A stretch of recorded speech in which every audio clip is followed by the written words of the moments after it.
I am Thomas Harrison. I am 70 years old, and I just buried Emily, my wife of 45 years. At the funeral, as I stood by her casket, her boss, a wealthy man named Griffin Thorne, pulled me aside. He didn't offer condolences. He whispered, "I found something in her desk. You need to come to my office. Immediately." I stared at him confused. He gripped my arm, his eyes intense. "And whatever you do," he hissed, "do not tell your son or your daughter-in-law. You could be in grave danger." I just nodded, my blood turning to ice. That night, my son Adam and his wife Beth handed me a stack of papers to sign, claiming it was what Mom wanted. I told them I needed to sleep on it. At 3 a.m., I slipped out of my own house like a thief. Before I continue this story and tell you what I discovered in that office, a secret so dark it made me realize my wife's death was not an accident. Let me know where you are watching from in the comments below. Hit that like button and subscribe if you have ever felt that the people closest to you were total strangers. The smell of lilies was suffocating.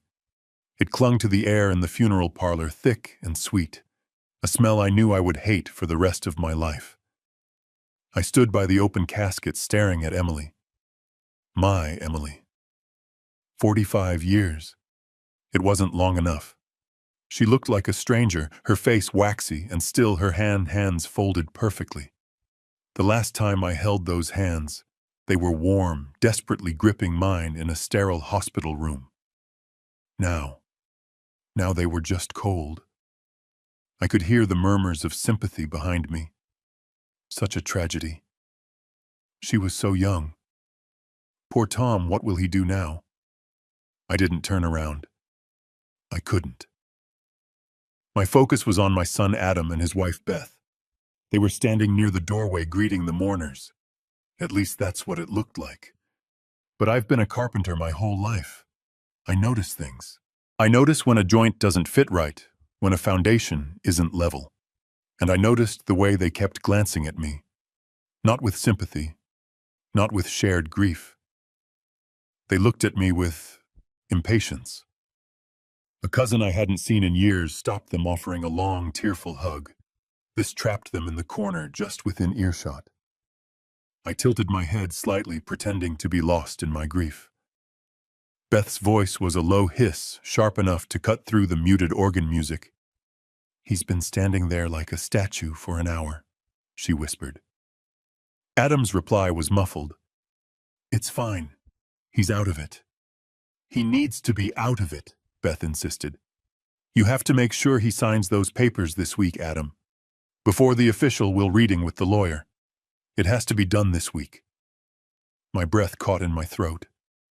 Papers, what papers? Adam sighed. It was the sound of a man annoyed, not a son grieving his mother. "He's grieving Beth. He won't notice what he's signing. He's a clueless old man when it comes to this stuff. Just let me handle it." A clueless old man. The words hit me harder than a physical blow. This was my son, my Adam. I built my woodworking business, Harrison & Son Custom Carpentry, from nothing. I started in a drafty garage with my father's old hand tools. I worked 16-hour days, my hands cracked and bleeding, just so Adam could go to college, so he could have the white-collar life I never had. I taught him how to hold a hammer before he could even read.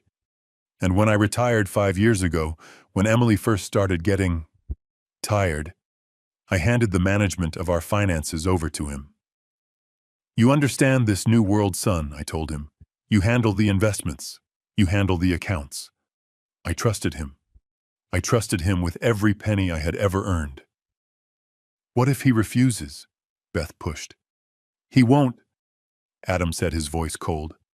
"He'll do whatever I tell him. He always does." The cousin finally moved on. Adam and Beth composed their faces back into masks of sorrow and walked toward me. "Dad," Adam said, placing a hand on my shoulder. The touch felt wrong. It felt cold. "You should sit down. You look exhausted." I looked at my son. Really looked at him. His eyes weren't red from crying. They were clear, calculating. I looked at Beth, who was already staring at her phone, probably checking her email. What papers? I started to ask, my voice hoarse. Beth looked up, startled like a cat caught stealing cream. What, Tom? We can't hear you. What papers were you talking about? A flash of panic crossed her face, but she recovered instantly. She put on her saddest face. Oh, Dad, she said, using the name she only used when she wanted something. Just the funeral documents, the insurance, things Mom wanted us to handle so you wouldn't have to worry. It was a lie. It was a smooth, practiced lie. I knew it the way I knew the grain of a piece of oak just by touching it. My son, my only child, wasn't grieving his mother. He was planning something. I looked back at Emily in the casket, and for the first time a terrifying thought entered my mind. I remembered how fast she had declined, how the doctors were always confused by her symptoms. He's grieving, he won't notice. My God, what exactly wouldn't I notice? The drive home was a blur. I don't remember the car stopping. I don't remember walking up the path I'd laid myself 40 years ago. Suddenly, I was just standing in the entryway. The house was suffocatingly quiet. The silence was louder than all the weeping at the funeral home. This was the house Emily and I had built not just with wood and nails, but with laughter, arguments, and 45 years of shared breaths. Now it was just an empty box. Dad, you should go upstairs and lie down, Adam said, his voice soft, but it sounded fake now, like a poorly sanded piece of wood, painted to look like something it wasn't. Beth nodded, forcing a look of deep concern. He's right, Tom. You're exhausted. We'll handle everything. We'll bring you some tea later. They would handle everything, just like they'd whispered at the funeral home. They wanted me out of the way. They wanted me sedated, grieving, clueless. I looked at the two of them, my son, the boy I'd taught to ride a bike, and his wife, the woman who smiled at every family dinner. They looked like strangers. No, I said, my voice sounding rusty. No, I'm fine right here. I lowered myself into my old recliner, the one Emily always complained about, but never let me throw away. The worn leather felt like the only real thing in the room. Okay, Dad. Whatever you need, Adam said. He and Beth exchanged a look. I saw it. The flicker of annoyance. I was already veering off their script. They went into the kitchen, their voices dropping to the same conspiratorial whispers I'd heard at the parlor. I closed my eyes, trying to block out the image of Emily's still face, trying to make sense of Beth's words, before the official will reading. What were they so afraid the will would say? Emily and I had simple mirrored wills. Everything went to the surviving spouse. And when we were both gone, it split 50-50 between Adam and... Wait. No, that wasn't right. We hadn't updated those wills in 15 years before Adam married Beth. Before. My thoughts were interrupted by the buzzing of my phone on the side table. I fumbled for it. An unknown number. I almost ignored it. It was probably another neighbor bringing over a casserole or another relative calling with deepest sympathies. But something, a gut feeling, made me answer. Tom Harrison, I mumbled. There was a pause, a sound of an office in the background, keyboards clicking, phones ringing softly, not a quiet home. Mr. Harrison, this is Griffin Thorne. The name took me a second. Griffin Thorne, Emily's boss. She had been the chief accountant at his massive import-export firm for 20 years. A powerful man, a man Emily respected but also feared. No, not feared. She was always careful when talking about him. Mr. Thorne, I said, sitting up straighter, thank you for the beautiful flowers. Yes, of course, he said, but his voice was rushed. He wasn't calling to offer condolences. Mr. Harrison, I am deeply sorry for your loss. Truly. Emily she was the backbone of my company. She loved her work, I said simply. I know, which is why I am calling. He hesitated. Listen, I know this is the worst possible time. I wouldn't be calling if it wasn't critical. I found something. I gripped the phone tighter. The whispers from the kitchen stopped. Found something. What do you mean, to? Something in her private office safe. Something she left for me. I think it was meant for you. My mind flashed back to the funeral. He won't notice what he's signing.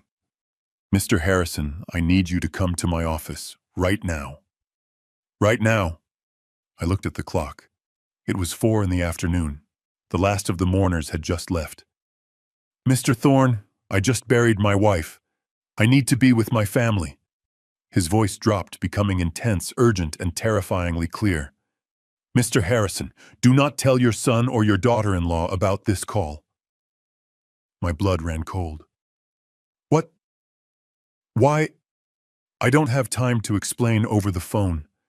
Just listen to me, Tom. Emily was worried. She told me things.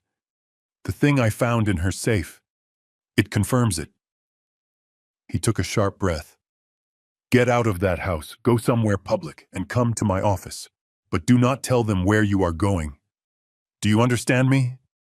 He wasn't asking. He was commanding. I don't... Tom, he said, cutting me off. The things I found, they concern Adam. They concern his finances. And they concern Emily's health.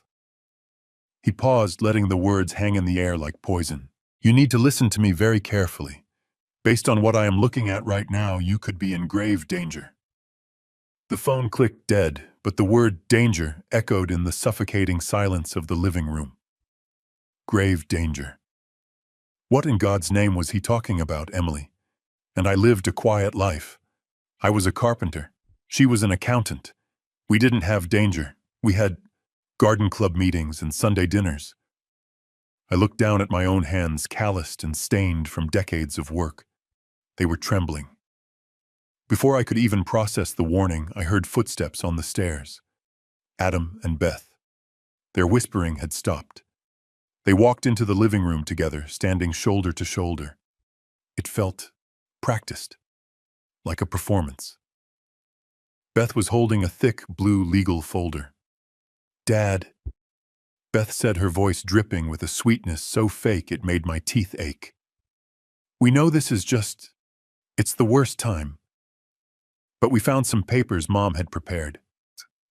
She sat on the ottoman in front of my recliner, leaning in close, placing her perfectly manicured hand on my knee.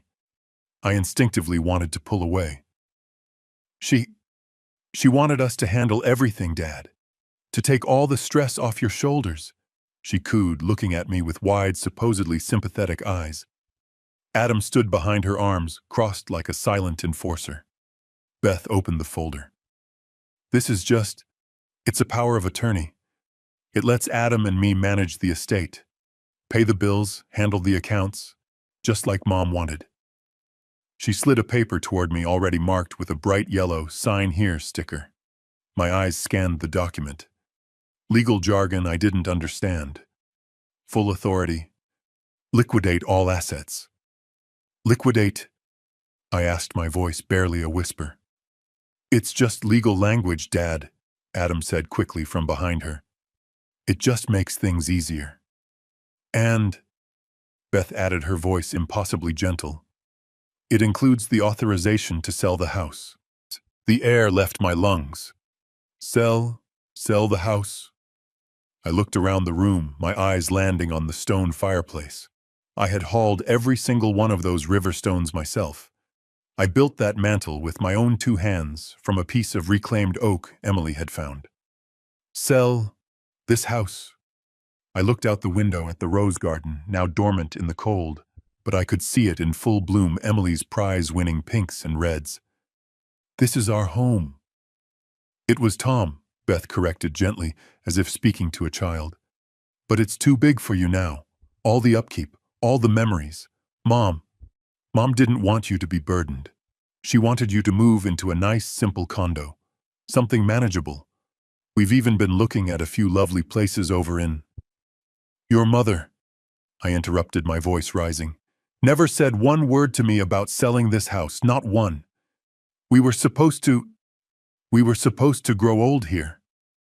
The sweet mask on Beth's face cracked, just for a second, a flash of pure, cold annoyance. Adam stepped forward immediately, his tone sharp and impatient. Dad, you're forgetting, he said not as a question, but as a statement. We did talk about this last month, when when she was still in the hospital. I stared at him. No, we didn't. Yes, we did, Adam insisted. He sighed, a performance of long-suffering patience. Look, Dad, you were under an incredible amount of stress. You were exhausted. Mom's illness. It made you tired. You're forgetting things. He was gaslighting me.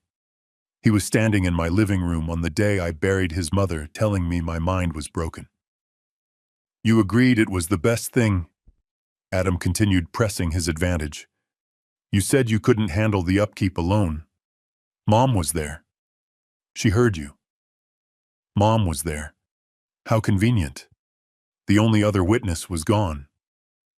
I looked at the signature line. I looked at their expectant faces. Was it possible had I forgotten? The last few months had been a blur of hospital visits, sleepless nights, and a fog of grief. I felt a wave of dizziness.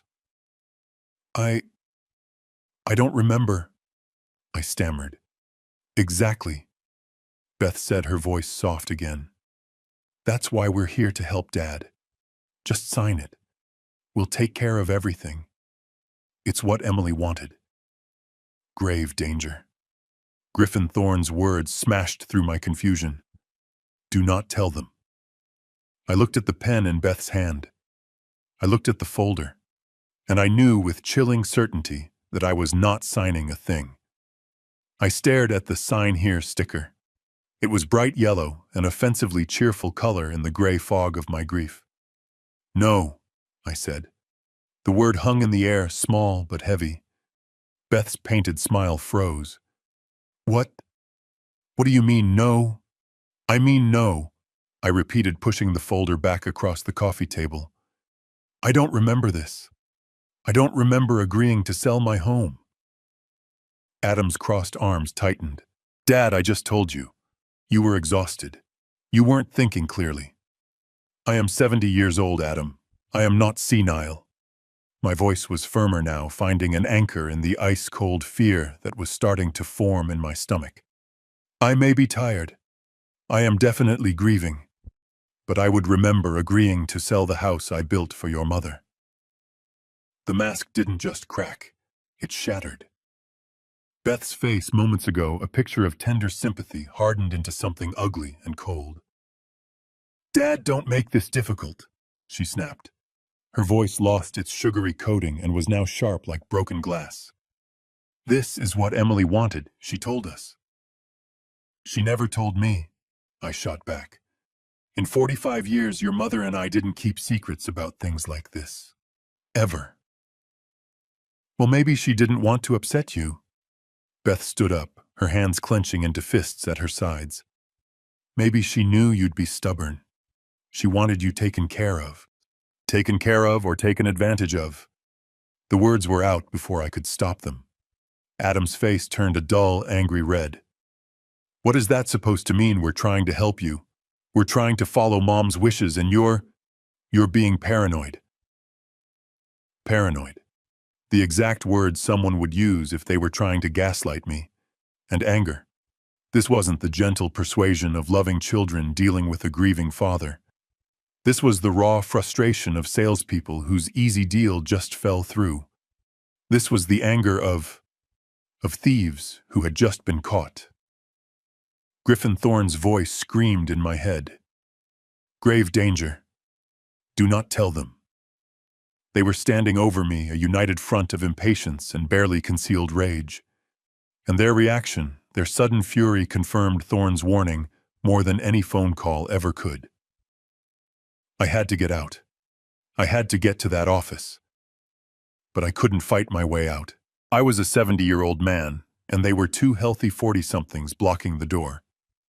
I had to use the only tool I had left, the clueless old man they thought I was. I let my shoulders slump. I rubbed my temples, putting on a show of confusion and sorrow. I... I'm sorry, I stammered, letting my voice shake. I'm so sorry. I don't know why I said that. You're right. I'm not myself. I watched them.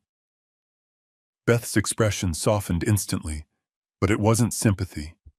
It was the look of someone regaining control. She nudged Adam. It's okay, Dad. Adam said, his voice still tight. We get it. It's been a hard day. It's just so much so fast, I whispered, looking down at my hands. Selling the house. My mind flashed back suddenly to 6 months ago. Emily. It wasn't just tired. I remembered it clearly now. I'd come in from the workshop and she was sitting at the kitchen table, her hands shaking so badly she couldn't hold her coffee cup. It's this damned arthritis, she'd said, trying to laugh it off. But her eyes were terrified. Then came the hair loss.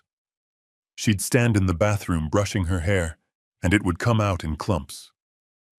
She started wearing scarves, then a wig. The doctor says it's just stress. She'd lie, but I could see the panic in her face every time she looked in the mirror. She was 69. She looked 80. The fatigue.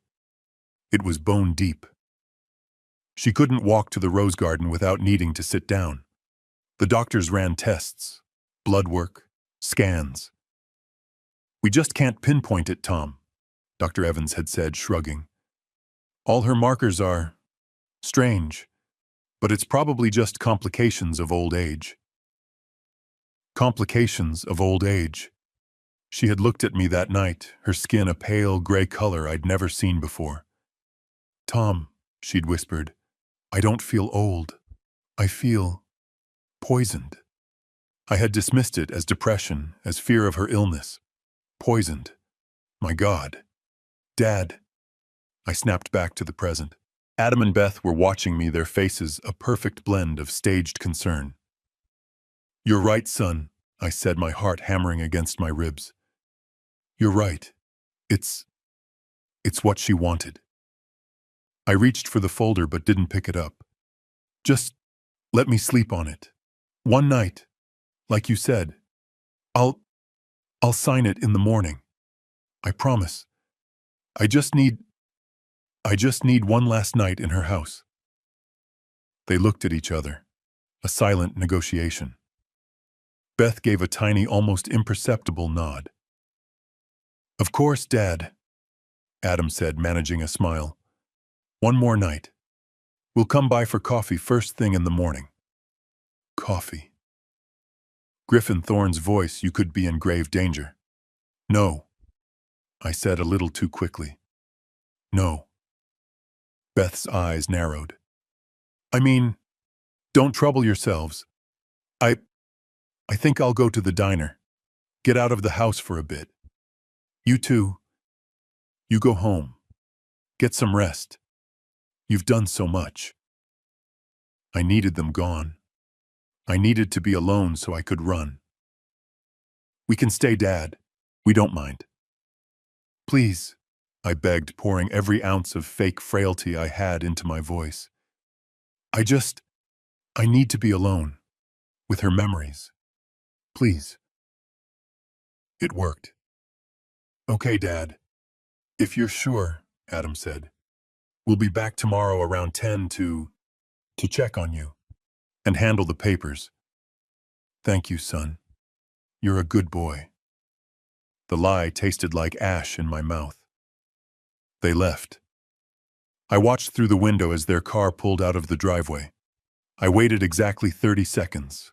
Then I grabbed my coat, my wallet, and my keys. I didn't pack a bag. I didn't take a single thing. I just walked out the back door, leaving the lights on, and ran into the cold, dark street like a man half my age. I had to use every ounce of self-control I possessed, not to run after them, not to scream at them, not to demand they tell me what they did to their mother. But Griffin Thorne's voice was a steel barrier in my mind. You could be in grave danger. I listened until their car engine faded down the street. The house fell back into that terrible, heavy silence. But now the silence wasn't empty.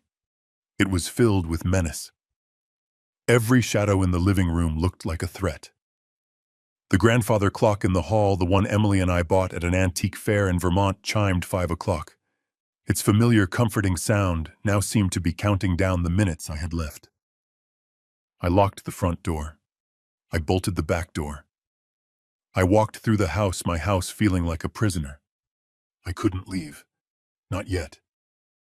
If they drove by, if they saw my truck gone, they would know. They would panic.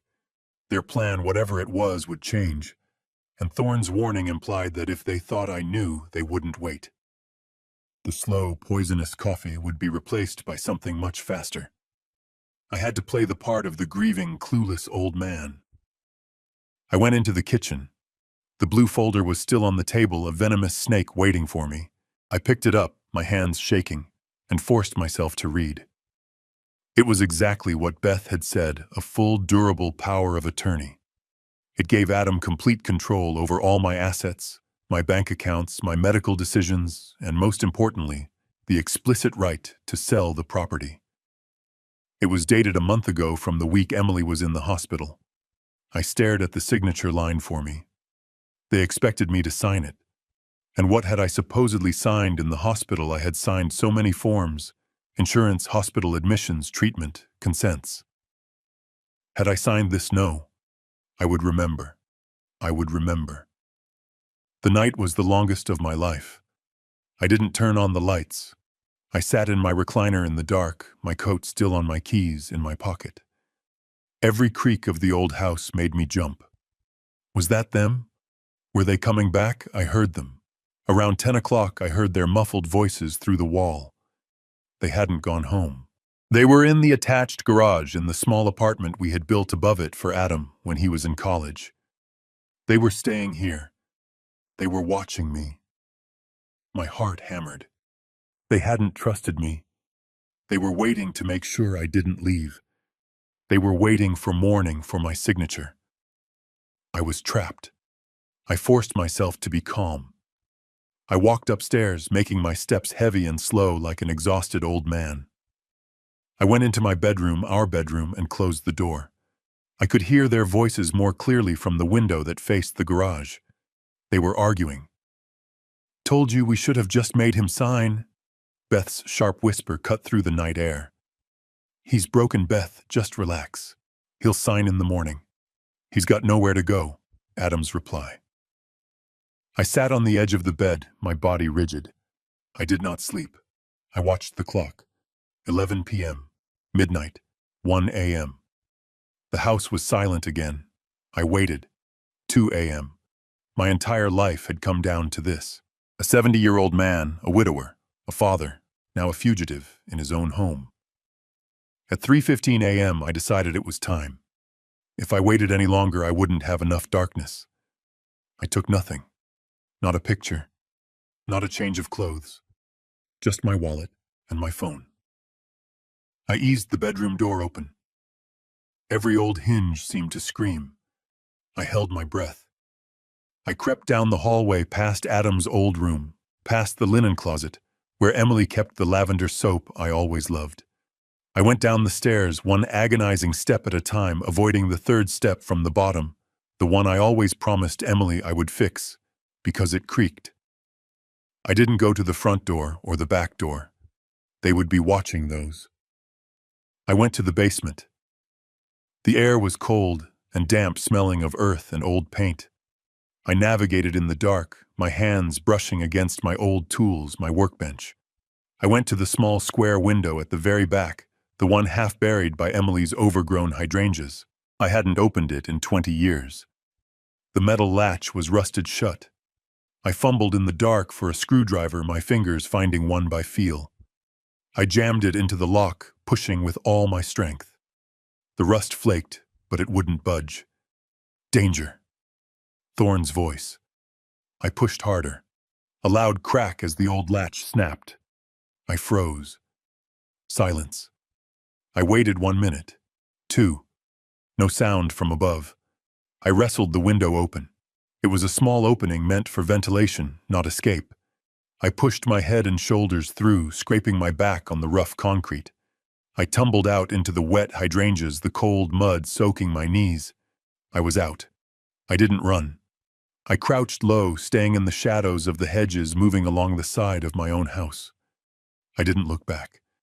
I just kept moving block after block until I was sure no one could see me. The air was frigid. It bit at my face, but I barely felt it. I walked for what felt like an heading downtown. The city was asleep. It was just me and the hum of the distant highway. Finally, I reached the 24-hour bus depot. The fluorescent lights were harsh, illuminating a few lost souls sleeping on the benches. I ignored them and went straight to the taxi stand outside. A single cab was idling. I got in, my voice trembling. "The Thorn Building, downtown." The driver looked at me in the rearview mirror, an old man out of breath, his coat stained with mud. He just nodded and hit the meter. As the taxi pulled away, I finally looked back, and I realized I had no home to return to. The taxi pulled up to a tower of black glass that seemed to pierce the pre-dawn sky. The street was dead quiet, littered with yesterday's trash blowing in the cold wind. This was the financial district, a place I only ever drove through, never to. The Thorn Building. The driver looked at me in the rearview mirror again, probably wondering what a muddy 70-year-old man was doing here at 4 in the morning. I paid him with the cash I had in my wallet, my hands shaking slightly as I pulled out the bills. I stepped out onto the polished granite sidewalk. The lobby lights were dimmed, but I could see a single figure standing inside, silhouetted against the dim glow of a security desk. As I approached, the glass doors slid open with a quiet, expensive whoosh. Griffin Thorne stepped forward.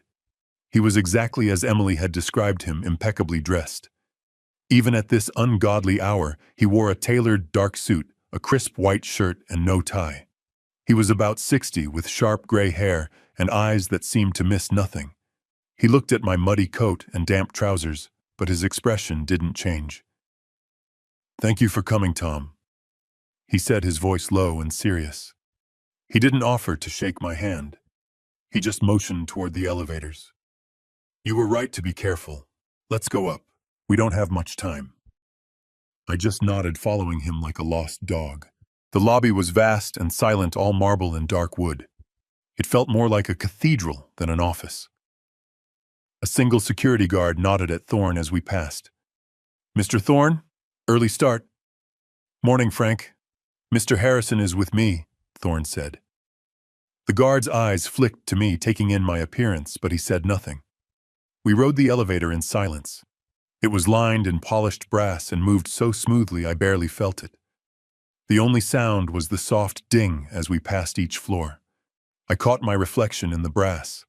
I looked wild. My white hair was sticking up my face, pale with exhaustion, my eyes wide with a fear I couldn't hide. Beside me, Griffin Thorne looked like he was about to step into a boardroom meeting, not uncover a conspiracy, at 4 a.m. The doors opened directly into a reception area. It was dark save for the blue glow of computer monitors sleeping on empty desks.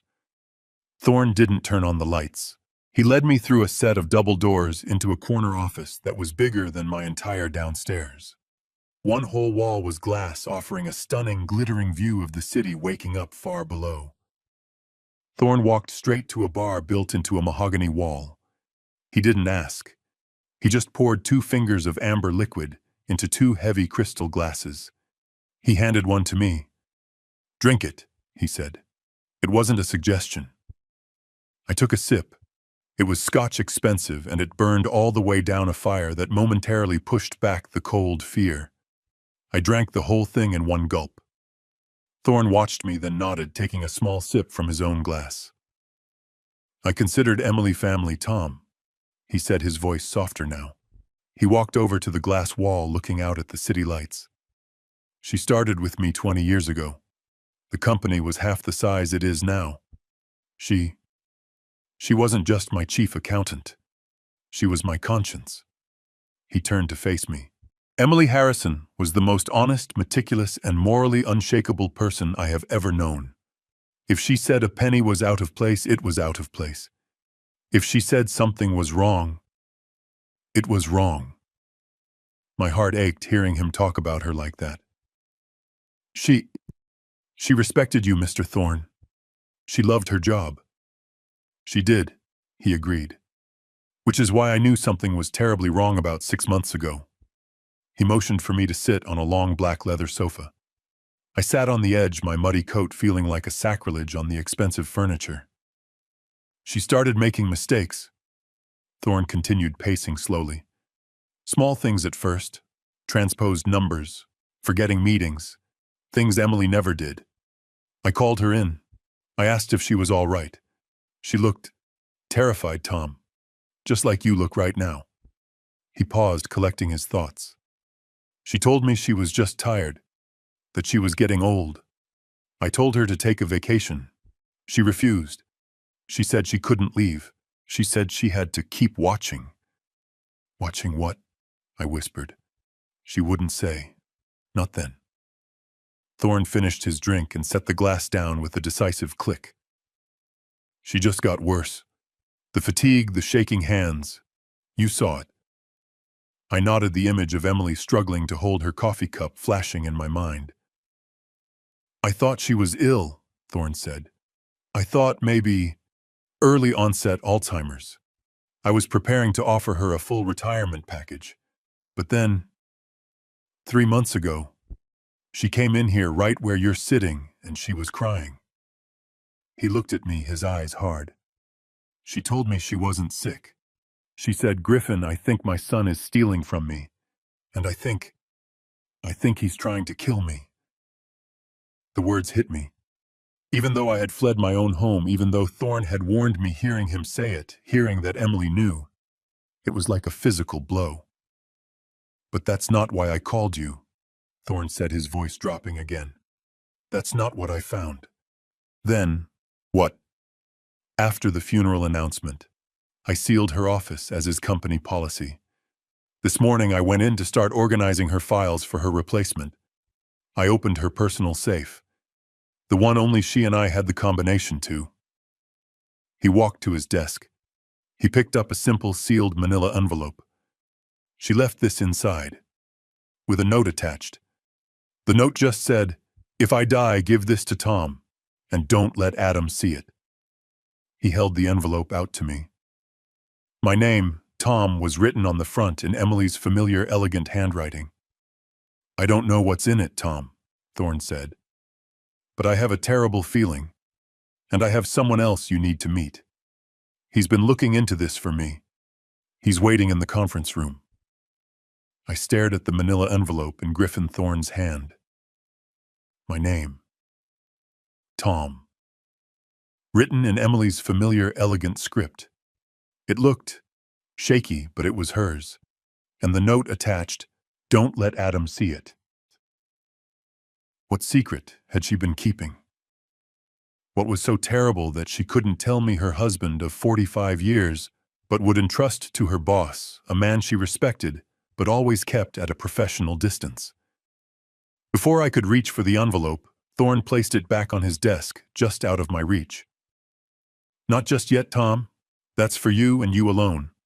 But first, there's someone else you need to meet. He's been waiting for us. He led me out of his cavernous office back into the dark, silent reception area. The glowing blue screens of the empty workstations felt like the eyes of ghosts. He walked to a set of frosted glass doors at the far end of the room. A conference room. He pushed the door open, the hydraulic hinge sighing softly. When I got there and saw who was standing at the door, I froze. He was standing by the floor-to-ceiling window, a dark shape against the glittering, cold skyline of the city. He wasn't looking at the view. He was looking at us as we entered. He was nothing like Griffin Thorne. Where Thorne was polished, expensive, and controlled, this man was rough. He was maybe 50, wearing a worn black leather jacket that looked like it had seen too many long nights, and faded jeans. His face was all sharp angles and 5 o'clock shadow, and his eyes were dark, sharp, and serious. They looked at me and I felt instantly naked, like he was cataloging every detail. my muddy coat, my trembling hands, my 70 years of fear. He looked like the kind of man who lives in the shadows, the kind of man I'd cross the street to avoid. "Tom, but," Griffin Thorne said, closing the heavy door behind us. The soft click of the latch echoed in the sterile room. "This is Rick Sanchez. He's a private investigator." The words didn't compute. Private investigator. My confusion, which had been a cold fog, instantly morphed into a hot, bright flush of anger. A private investigator. I looked from Thorne to this rough-looking stranger and back again. "What the hell is this, Thorne? What's going on? Why is he here?" Thorne took a deep breath. "Tom, please, sit down. What I'm about to tell you is difficult." "I'm already standing," I said, my voice hard. The scotch in my stomach felt like acid. "I just fled my own home. My son and daughter-in-law are there, and now you're showing me a private detective at 4 in the morning. You tell me what's going on, right now." Thorne, a man who commanded boardrooms, actually looked uncomfortable. He ran a hand over his perfect gray hair. "Tom, I hired Rick 2 months ago. For what? Corporate security to sweep for bugs?" "No," Thorne said, his voice flat. "I hired him to investigate Emily." It was a physical blow. The air rushed out of my lungs. "You... what?" All the grief, the fear, the exhaustion of the last 24 hours finally found an outlet. It exploded into pure white-hot rage. "You dared!" I took a step toward Thorne, my fists clenching at my sides. "You dared to spy on my wife, my sick wife, while she was dying. What kind of monster are you? She gave you 20 years. She was the most loyal person. Tom, you don't understand." Thorne started holding up his hands, a placating gesture. "No, you don't understand." I was shouting now, my voice cracking. "You think you own everyone. You think because she worked for you, you had the right to put a tail on her, to dig into her private life, get him out of here. Whatever sick secret you think you found, I don't want to hear it. You have no idea what she went through." The investigator Sanchez hadn't moved an inch. He just watched me, his expression completely unreadable. Now finally he spoke. His voice was gravelly low, and it cut through my anger like a serrated knife. "He's right, Mr. Harrison. You don't understand. You stay out of this," I snarled, turning on him. Sanchez took a step forward out of the shadows, ignoring my threat. "I wasn't spying on your wife, sir. I was working for her." I stopped. My mouth was open. My fist was still clenched. The rage evaporated, replaced by a cold, dizzying, impossible confusion. What did you say?" "Griffin Thorne didn't hire me to investigate Emily," Rick Sanchez said, his dark eyes looking straight into mine, holding my gaze. "He hired me because Emily requested it." He paused, letting the impossible weight of that statement settle in the cold, dark room. "Your wife, Mr. Harrison. She was the client." My mind just stopped. The anger that had been boiling inside me evaporated, replaced by a cold, dizzying void. "Emily was the client," I whispered, staring at the hard, impassive face of the investigator. What? What are you talking about? That's impossible. She would have told me. We didn't keep secrets." Rick Sanchez didn't blink. He just stared at me with those dark, unreadable eyes. "Mr. Harrison, 3 months ago, your wife requested a private meeting with Mr. Thorne. She came here to this room. She was terrified. She told him she believed she was seriously ill, but that she didn't trust her doctors." "Didn't trust Dr. Evans," I said, shaking my head.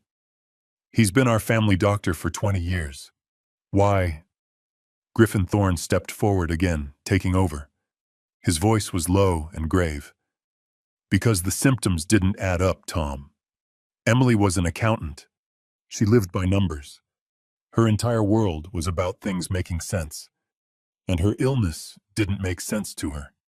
She told me she felt managed. He paused, letting the strange cold word hang in the air. And she told me she knew who was behind it. She said she suspected your son. Adam. The word came out as a croak. Adam, no. No, he loved his mother. He wouldn't. She told me, Thorne said, his voice hard as steel, that Adam is desperate for money. My stomach tightened. I knew Adam had some credit card debt. He'd been struggling a bit, but desperate. She told me, Thorne continued, that Adam had approached her at her office 3 separate times demanding she give him access to the company's retirement funds. He wanted a loan from the employee 401k accounts. This was a new, sickening shock.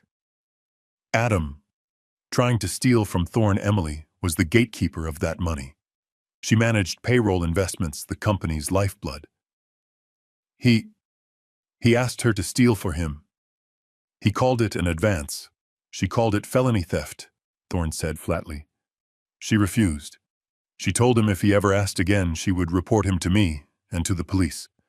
That was the last time they spoke, about 3 months ago.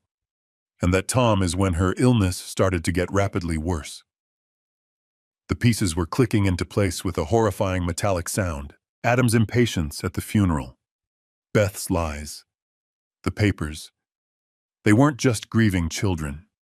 They were... What were they? I must have looked like I was going to collapse because Thorne grabbed my arm. His grip was surprisingly strong. Tom, that's not all, she said. That's not the worst part. She gave me a direct instruction, a contingency plan. Her voice was shaking, but her eyes were cold. I will never forget the look in her eyes. She looked me dead in the face and said, Griffin, if anything happens to me, if I die suddenly, I want you to check Adam and Beth. Use your resources. Don't let them get away with it. I stared at him, my mind reeling. Check them for what for? For stealing? No, Thorne said, shaking his head. She suspected more, but even I thought she was being paranoid, until she added one more thing. Thorne leaned in, his voice dropping to a whisper that chilled me to the core, a whisper that I will hear in my nightmares for the rest of my life. She looked at the door as if she was afraid someone was listening even here in my office, and she whispered, and for God's sake, check Tom's coffee. Check Tom's coffee. I stumbled back, my legs giving out, and I collapsed onto the black leather sofa. The room tilted. My coffee. My coffee. Every morning. For 45 years, Emily had made my coffee. But no, not for the last 6 months. Not since she got sick. My mind flashed back an agonizing, crystal-clear image. Emily in her bathrobe, her hands shaking so badly she couldn't hold the kettle. Beth. Beth smiling, taking the kettle from her mother-in-law's trembling grip. I'll handle it, Mom, she'd said. Her voice full of that fake, sweet concern. You just rest. I'll take care of Dad. I'll bring you both your coffee. She brought me my coffee.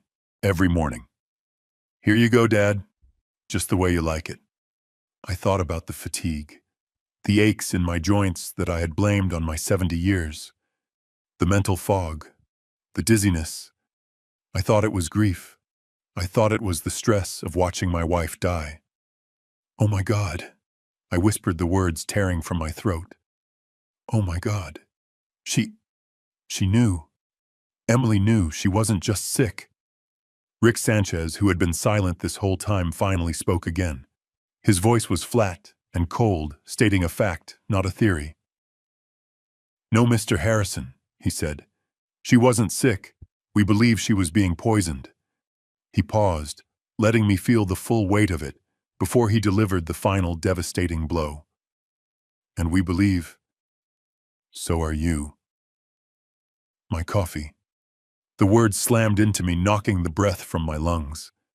It wasn't a question. It was an accusation. My coffee. The ritual that started my day. The one thing I'd clung to as the world fell apart. My mind raced backward, stumbling over the last 6 months. Emily had always been the first one up. For 45 years, I'd woken up to the smell of her dark roast filling the house. It was the smell of safety. It was the smell of home. But she hadn't made the coffee. Not for a long time.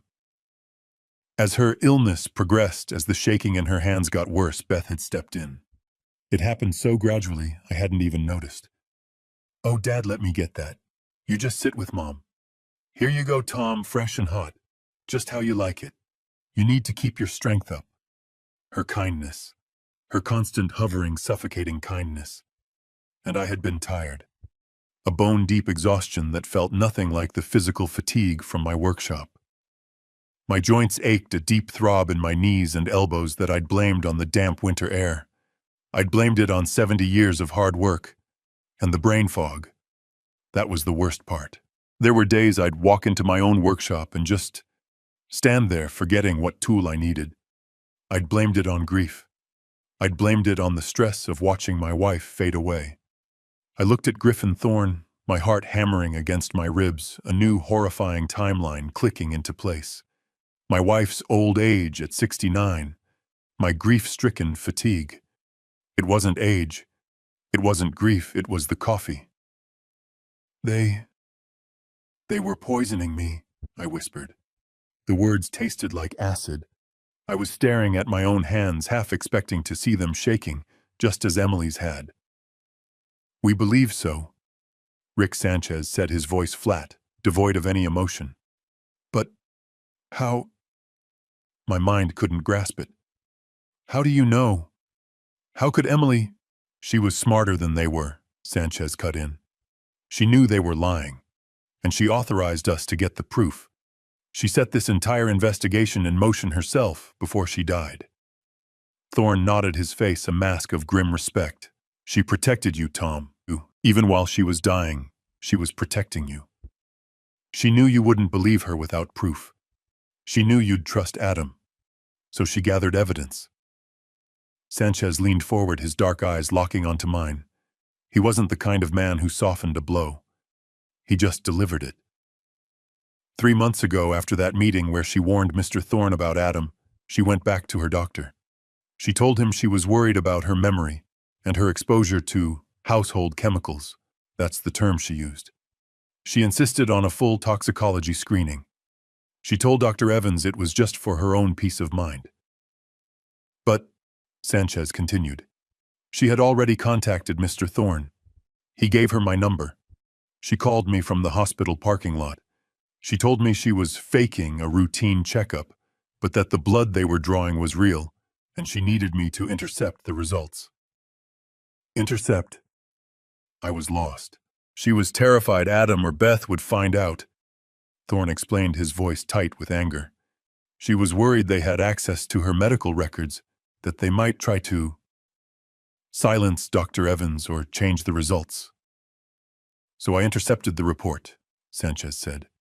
"It was sent directly to a secure P.O. box. We had our first piece of proof, but that only proved she was being poisoned.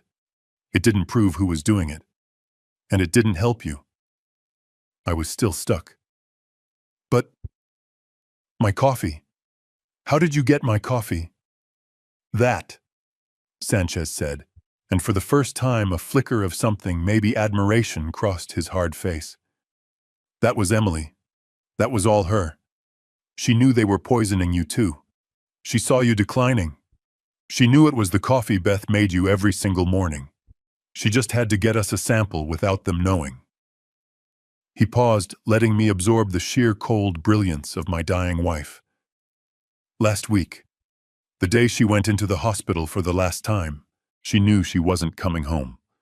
She called Beth from her bed. She asked her to bring her a thermos of that good coffee Beth always made for you, Tom. She said the hospital coffee was swill, and she just wanted one last taste of home." My God. I had to grip the arms of the sofa to keep from falling. "Beth brought it," Sanchez said, his voice a low growl. "She probably thought your wife was too sick to notice the taste, or maybe she was trying to speed things along. We'll never know. But Emily didn't drink it. She told the nurse it was too cold, and asked her to set it aside. The moment Beth left that hospital room, Emily called Mr. Thorne. Mr. Thorne called me. I walked into that hospital, retrieved the sealed thermos from the nurse's station, and sent it straight to the lab. I couldn't breathe. I buried my face in my trembling hands. The image of Emily, frail and skeletal, in that sterile white room, surrounded by beeping machines. She was still fighting. Not for herself. She knew it was too late for her. She was fighting for me. She wasn't just a victim. She was a warrior. She saved my life. I choked out, the tears finally coming hot and agonizing. She did, Thorne said, his voice thick. She used the very last of her strength to give us the weapons we needed. Rick Sanchez clicked open the latches on a hard-shell briefcase. The sound was loud in the silent pre-dawn office. He pulled out his laptop and a set of bound documents. He placed them on the glass table in front of me. "And now, Mr. Harrison," he said, turning the laptop screen to face me, "you need to see exactly what we found in that coffee." Rick Sanchez didn't say another word. He just turned the laptop around to face me. The screen glowed in the dark conference room, casting a sick blue light on our faces. What is that?" I whispered. "Outside surveillance," Sanchez said, his voice flat. He hit the spacebar. The video was grainy, stamped with a date from 3 weeks ago. It was the street outside my house, filmed from a parked car. I saw Beth's SUV pull up, not into our driveway, but half a block down in an alley. She parked and cut the lights. She was looking around, nervous. My heart was pounding. What was she doing? A figure emerged from the shadows between two buildings. A man in a dark hoodie. He was impossible to identify. He walked up to her passenger side window. She rolled it down. I watched my stomach twisting as she handed him a wad of cash. He, in return, passed her a small white paper packet, no bigger than a sugar packet. The exchange was over in 3 seconds. He melted back into the shadows. Beth immediately put the car in gear and drove away. "What is that?" I asked, my voice hoarse. "Is that drugs? Was she buying drugs?" Griffin Thorne, who was watching over my shoulder, let out a slow, pained breath. "Worse," Sanchez said. He didn't elaborate. He just closed the video file and opened another. "This," he said, "is from inside your kitchen, from the ventilation grate above your stove." You put a camera in my house?" The feeling of violation was overwhelming. "Emily authorized it," Sanchez said, cutting off my protest. "She told us to. She said Beth always hummed when she was in the kitchen, and it drove her crazy. She knew exactly where the loose vent cover was. She drew us a map." He pressed play. I was looking at my own kitchen. My God. It was my kitchen. The familiar blue and white tiles Emily had picked out. The copper kettle on the stove. But the angle was high, looking down like the eye of God. The timestamp was from a week ago, 7:03 a.m. I remember that morning. Emily was in the hospital for tests. I was alone, and Beth had stayed the night to keep me company. I watched the screen as Beth walked into the frame. She was wearing her pink silk bathrobe, the one Adam had bought her for Christmas. Her hair was messy from sleep. She looked normal. She looked like my daughter-in-law. She started the coffee-making ritual. She got out the bag of dark roast, my favorite. She took down my favorite mug, the heavy ceramic one I'd made myself in a pottery class decades ago. Then she stopped. She didn't just look over her shoulder. She turned her whole body, listening.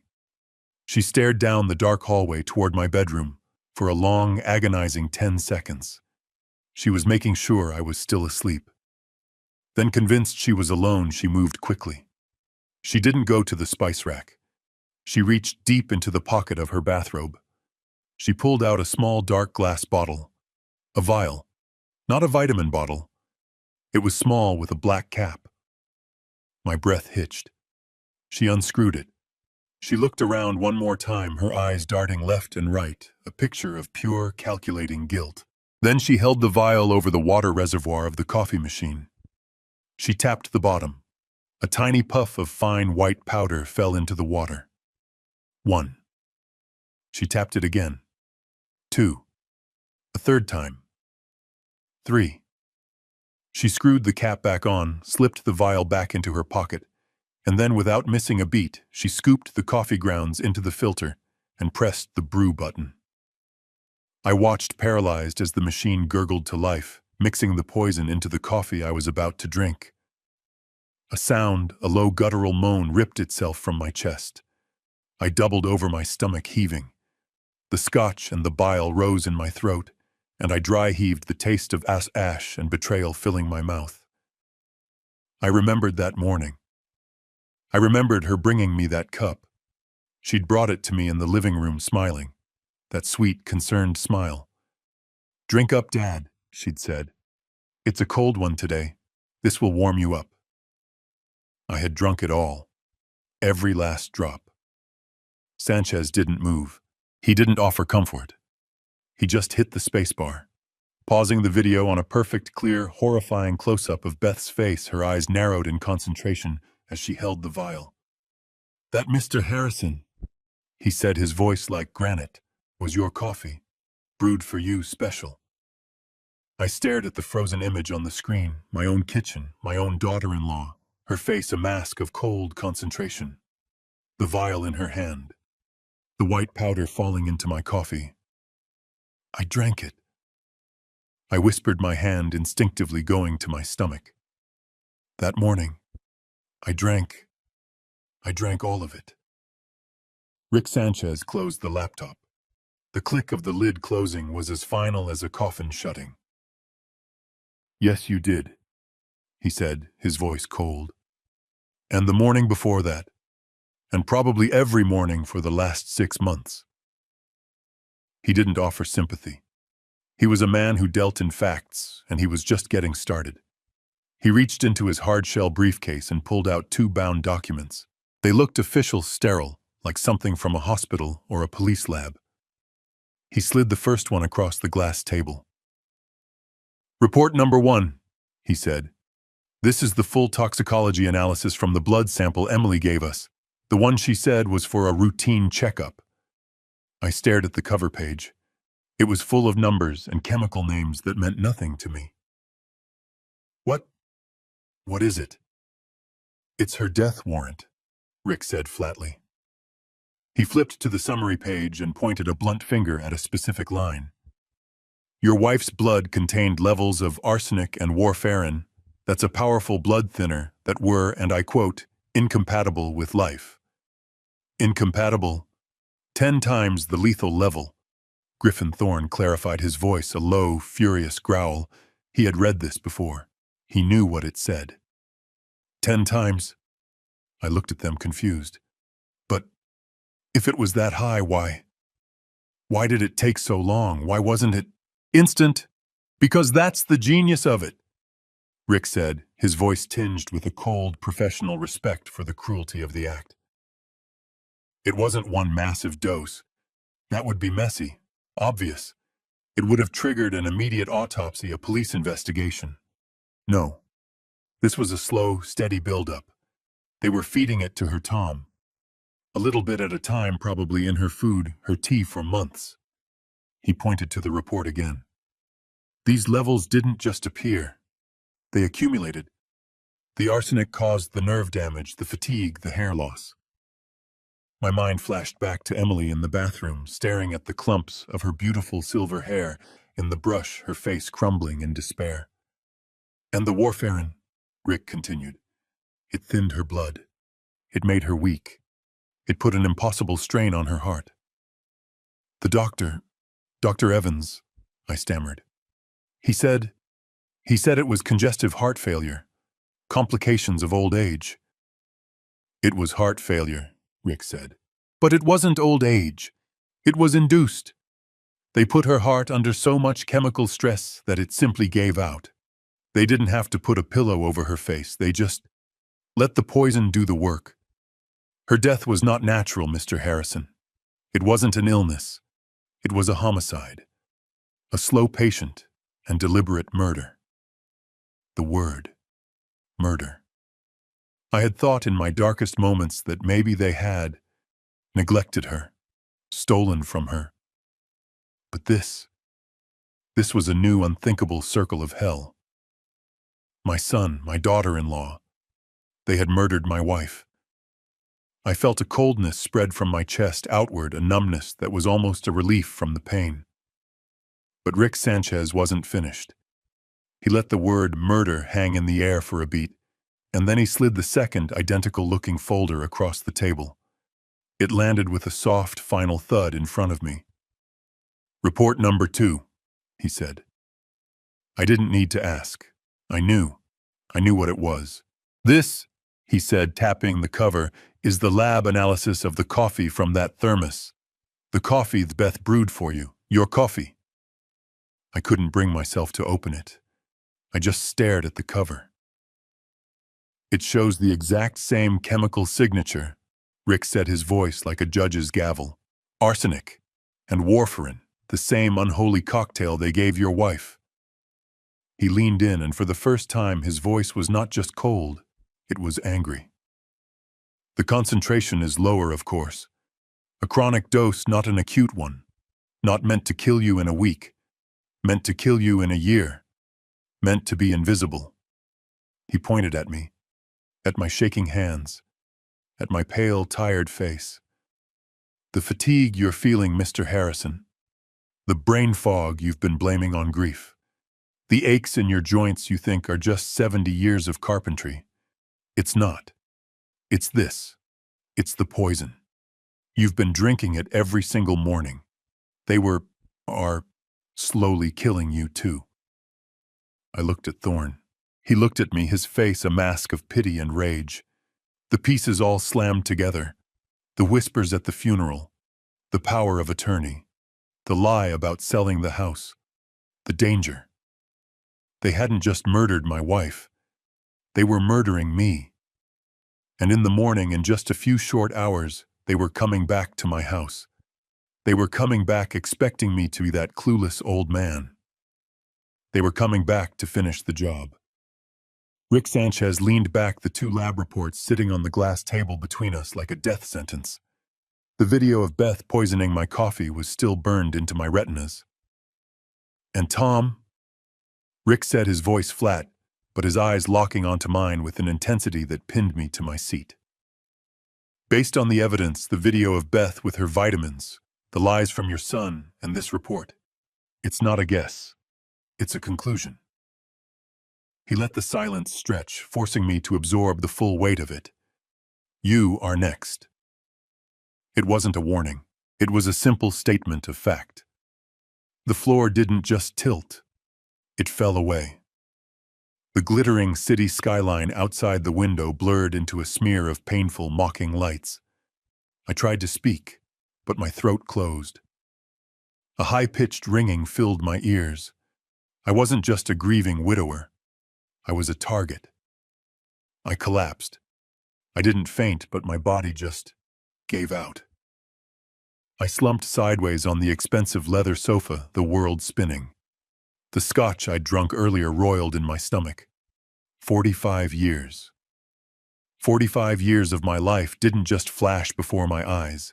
They rearranged themselves into a new, grotesque pattern. Every memory was now a lie. Every "I love you, Dad" from Adam. Every "You're the best, Tom" from Beth. Every family dinner, every Christmas morning, every shared moment of joy or sorrow. Was it all a performance, my son, my Adam? He wasn't just greedy. He wasn't just disrespectful. He was a monster. A cold, patient monster who had watched his mother wither and die.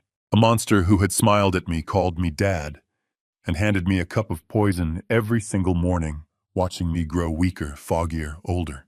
My fatigue, my aching joints, my grief. I had been mourning my wife while her killers were living under my roof, comforting me and slowly, calmly ending my life, too. "No." I choked out the word, tearing from my chest, in a sound that was half sob, half scream. "No! No! My son! He couldn't! He couldn't!" "He could, Tom. And he did." Griffin Thorne's voice cut through my despair, sharp and angry. He sat down in the chair opposite me, leaning forward, forcing me to look at him. "You're not seeing it," he said, his voice a low growl. "You're still seeing the boy you taught to ride a bike. You need to see the man he became. You need to see the motive." "Motive?" I was rambling. "What motive? We gave him everything." "That's exactly it, Tom. You gave him everything, and it wasn't enough." Thorne slammed his hand on the glass table, making the crystal tumblers jump. "He's in debt, deep." "What, no? He just had some credit card." "Credit cards?" Thorne laughed, a bitter, ugly sound. "Try $2 million in gambling debts. Illegal markers. He owes people who don't send polite letters, Tom. People who break legs." Rick Sanchez spoke up. "We pulled his financials. He's been siphoning money from your retirement accounts for 5 years. The ones you gave him to manage. He's been forging your signature, taking out loans in your name. He's bled you dry." I stared at him, numb. I'm broke." "Worse than broke," Thorne said. "You're in debt. But he is the one who owes the sharks. He was desperate. He needed a massive fast payout, and he saw one." He pointed a finger at me. "He saw you, and he saw Emily." The pieces slammed together with the force of a car crash. They wanted the house," I whispered. "The house," Thorne confirmed, ticking the items off on his fingers. "Your entire savings, which Adam had already stolen and needed to cover up. And Emily's life insurance policy." "Her insurance?" "Yes, Tom. As my chief accountant, Emily had a substantial policy through the company, a policy that named you as the sole beneficiary. But if you also died, it would all go to their next of kin, your son, Adam. It was a perfect diabolical plan. Kill Emily slowly, making it look like a natural death. Poison me at the same time, making my decline look like grief and old age. Then, on the day of her funeral, get the grieving, clueless old man to sign a power of attorney. Once they had legal control, they could finish me off with the coffee, sell the house, cash the policy, and pay off their debts. They would be rich, and we would just be a tragic story. I looked at Thorne, the full horror of it finally settling on me. She knew," I said, my voice breaking. "Emily. She knew they were doing it. And she tried to warn you." "Yes," Thorne said, his voice thick with an emotion I couldn't place. "She saved my life," I whispered. "That thermos of coffee. She knew she was dying, but she used her last act on this earth to get that thermos to you, to save me." "Yes, Tom," Griffin said, his own eyes glistening. "She saved your life." A new feeling pushed through the grief. It was hot and sharp. It was rage. A pure, cold, 70-year-old rage.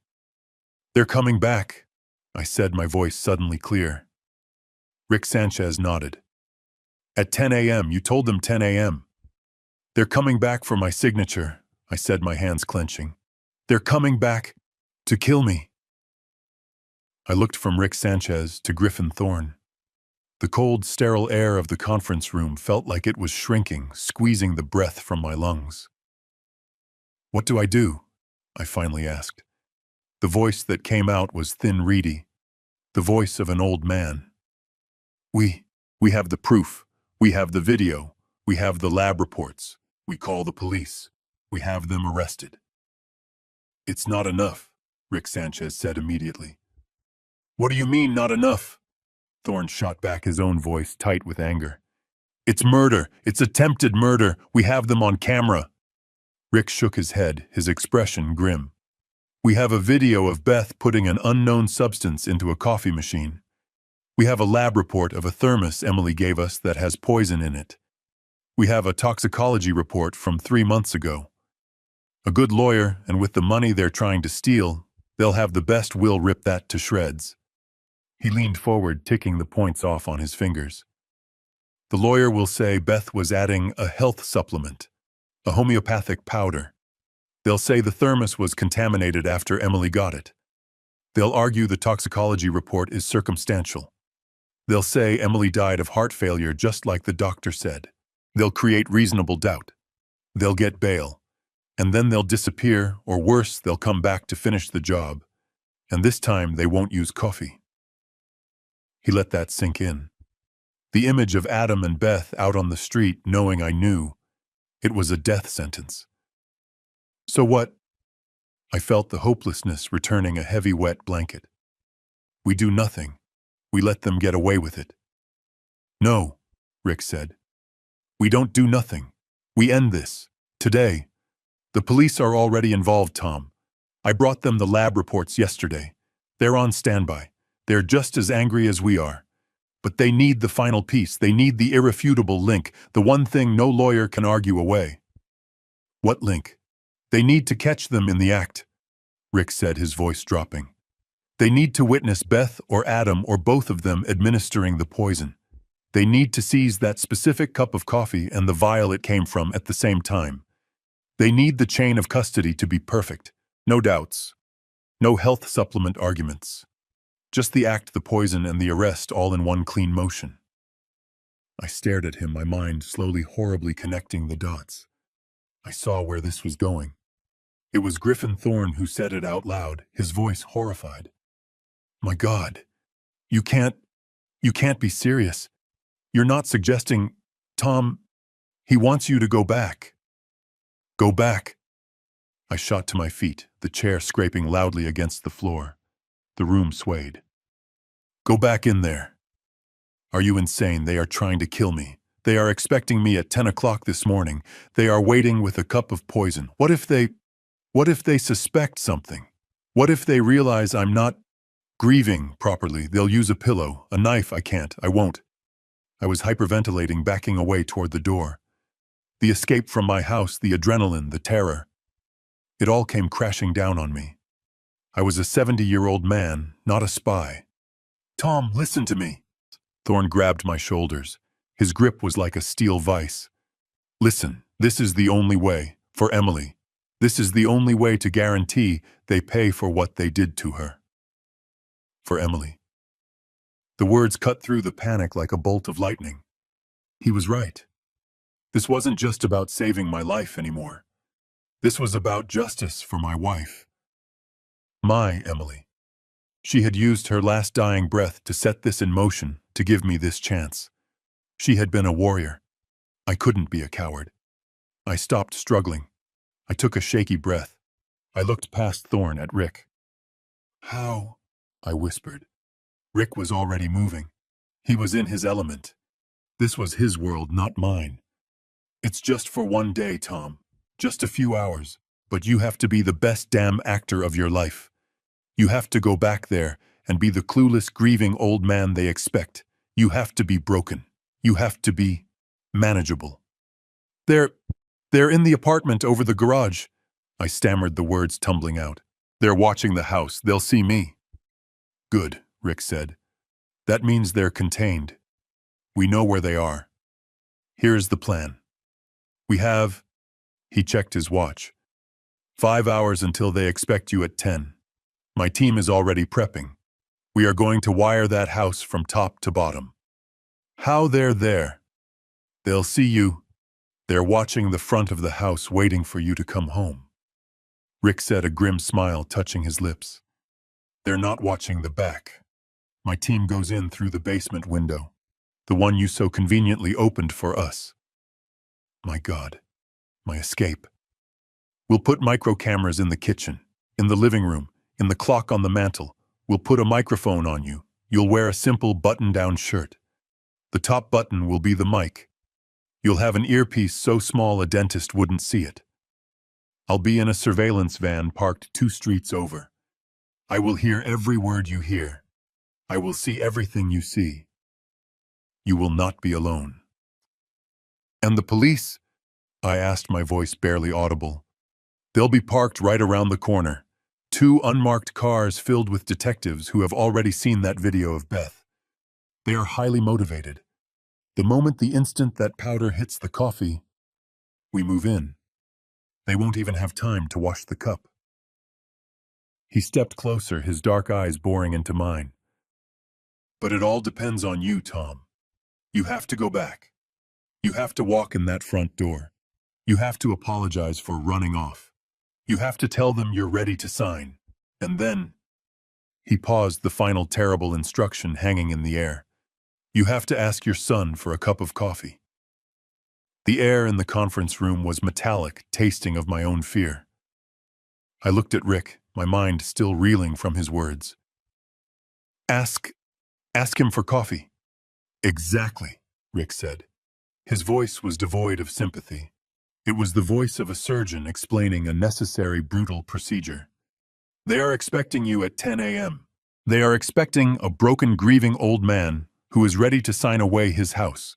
That is exactly what you are going to give them. Griffin Thorne looked pale. Rick, this is an incredible risk. You're asking him to be bait.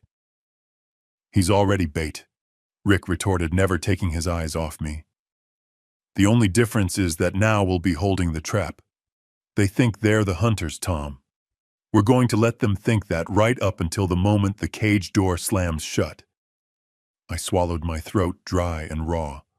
What do I say? I walk in. After I ran out. They'll be suspicious. They're waiting for me in the garage. Of course they'll be suspicious, Rick said. You use that. You're 70 years old, your wife just died. You're confused. You're scared. You walk right up to that front door. You look exhausted. You tell them, I'm sorry, I got scared. I went for a walk to clear my head. I walked all night. I think you're right. I can't do this alone. I'm ready to sign. He was giving me a script for the last performance of my life. They'll be relieved. Rick continued, his voice low and hypnotic. Their entire plan hinges on you being manageable. They want to believe you're broken. You just have to sell it. You tell them you're ready, but you have one last request. What request? I asked. You ask for a final family dinner. Tonight. A memorial dinner. Just the three of you. To remember Emily. I flinched. The thought of sitting at a table with them, sharing a meal. A dinner with them after what they did. It's the perfect pretext, Tom. So, Griffin said, his voice urgent. He understood the strategy now. It's exactly what a sentimental, grieving husband would ask for. It lowers their guard completely. It makes them think you've accepted everything. It's brilliant. And it's sick. It's more than a pretext, Rick said. It's the setup for the final act. You're not just going to have dinner. You're going to give them the opportunity they've been waiting for. You are going to invite them to poison you. My stomach turned to ice. Here's what you say, Rick commanded. You look at Beth. You tell her, Beth, honey, could you make that roast chicken, the one with the rosemary you always made? It was Emily's favorite. I'd like to have it one last time. He then turned his gaze as if playing the part of me, looking at Adam. And then you look at Adam. You tell him, son, I'm so tired. I don't think I can. I don't think I can face the morning alone. In the morning. Could you make me a pot of coffee just like she used to? You want me to ask them? I whispered, the horror of it dawning. You want me to ask for the poison? We need to see them do it, Tom. Willingly. We need to catch them in the act on our terms, not on theirs, Rick said. But first, we need to get into that house. And they are in that garage watching. So you are going to get them out. How they won't leave me alone. You'll give them a reason, Rick said. After you propose the dinner, after they've agreed, you'll look at Beth. You'll say, but for the chicken, we need that fresh rosemary, the kind from the farmer's market. And And that bottle of wine Emily loved. The expensive one. I want tonight to be perfect. You will insist that all of you go. You'll say you need their help picking it out. You'll say you need the air. You'll get them both into their car.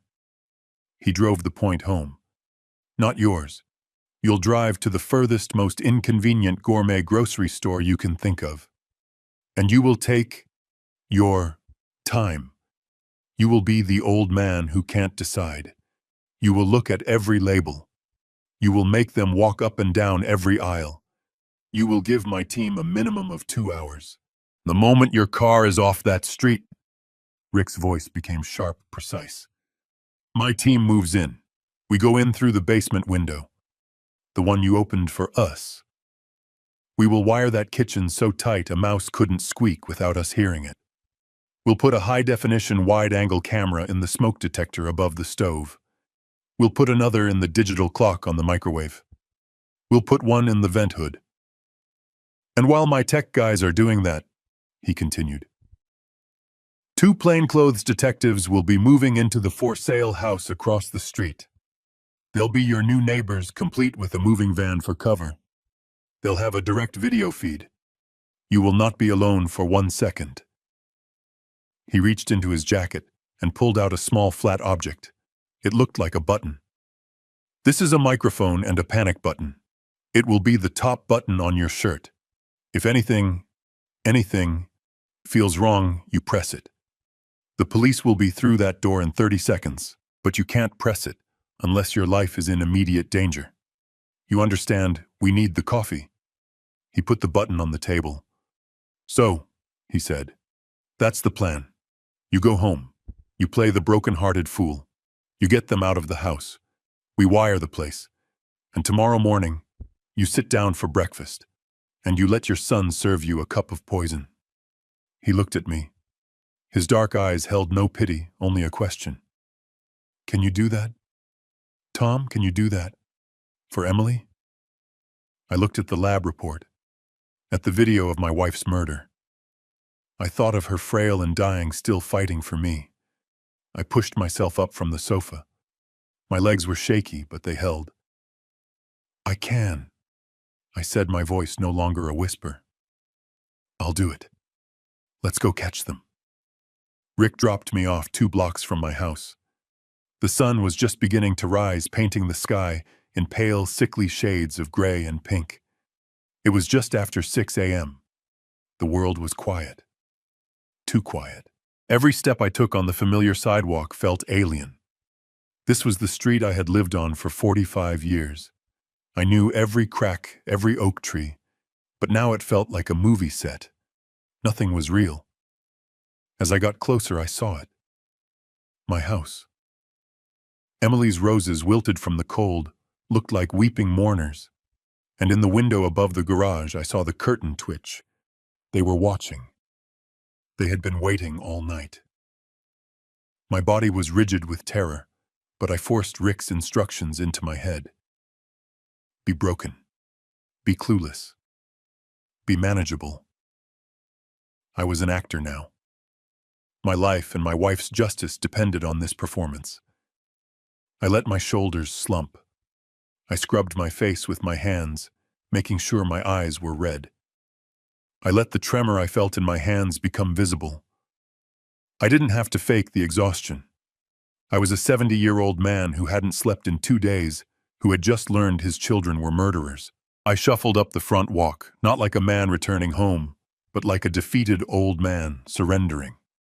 Before I could even get my keys out, the front door opened. Adam stood there. He wasn't wearing a suit. He was in wrinkled clothes, his hair a mess. He looked like he hadn't slept either, but from anger, not grief. Dad. Where the hell have you been? He snapped, his voice rough. The fake sympathy was gone. This was the real Adam. Beth appeared behind him, her arms crossed her face, a mask of cold fury. We've been calling you all night. We didn't know what to think. You just ran off. This was it. The performance began. I looked at them, my eyes wide, and I let my lower lip tremble. I manufactured a dry sob. I, I'm sorry, I whispered, my voice cracking. I stumbled past them into the entryway, letting my coat slide off my arms onto the floor. I didn't care. I started walking, I stammered, wandering into the living room, touching the back of Emily's favorite chair. I couldn't be in the house. I walked. All night. I think I ended up at the old park. I just sat there. I let myself collapse into my recliner. I looked up at them, two angry silhouettes against the morning light. I made myself look as small and pathetic as possible. You're right, I whispered. Adam and Beth froze. They exchanged a look. What did you say, Dad? Adam asked, his voice cautious. You were right, I said, letting a tear roll down my cheek. I looked at the blue folder still sitting on the coffee table. Yesterday, you were right. I can't do this. I can't be alone. I can't handle any of this. The house, the bills, I'm too tired. She did everything. I watched them. It was like watching ice melt. The hard, angry lines on their faces softened, replaced by something else. Not sympathy, relief. It was a visible, tangible thing. The tension left their shoulders. Beth was the first to move. She rushed over, kneeling by my chair, grabbing my hand. Her touch was reptilian. Oh, Dad, she cooed, her voice instantly returning to that sickly sweet tone. Of course you're tired. We were so worried about you. We didn't mean to be angry. I'm sorry I snapped at you, Adam added, running a hand through his hair. I was just scared. I thought you'd had an accident. Liar. You thought your golden goose had flown away. I'll sign the papers, I mumbled, gesturing to the folder. You're right. It's what Emily wanted. She wouldn't want me to be burdened.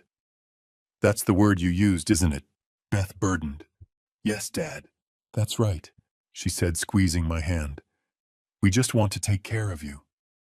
Their smiles were so bright, so full of victory. They thought they had won.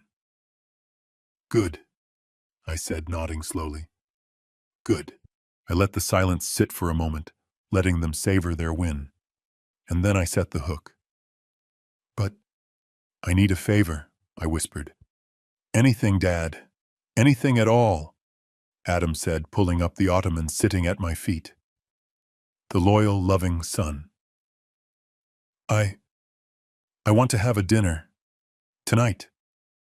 Just us. Here. One last time, I said, looking around the room. A final dinner. To remember your mother. Beth's smile faltered for just a second. A dinner. An inconvenience. But she recovered instantly. Oh, Tom. That's a lovely idea. And I want it to be perfect. I continued, playing the sentimental fool. Beth, honey, could you make that roast chicken, the one with the rosemary and garlic? You know, it was her favorite. I'd like to have it one last time. Beth glanced at Adam. It was a lot of work, but I was the man about to sign away his future. Of course, she said. If we can find all the ingredients. And Adam, I said, turning to my son, my murderer. Son, I'm so tired. I don't think I can. I don't think I can face the morning alone. In the morning, when I sign the papers, could you make me a pot of coffee? I don't know how she did it. I don't know how she made it taste right.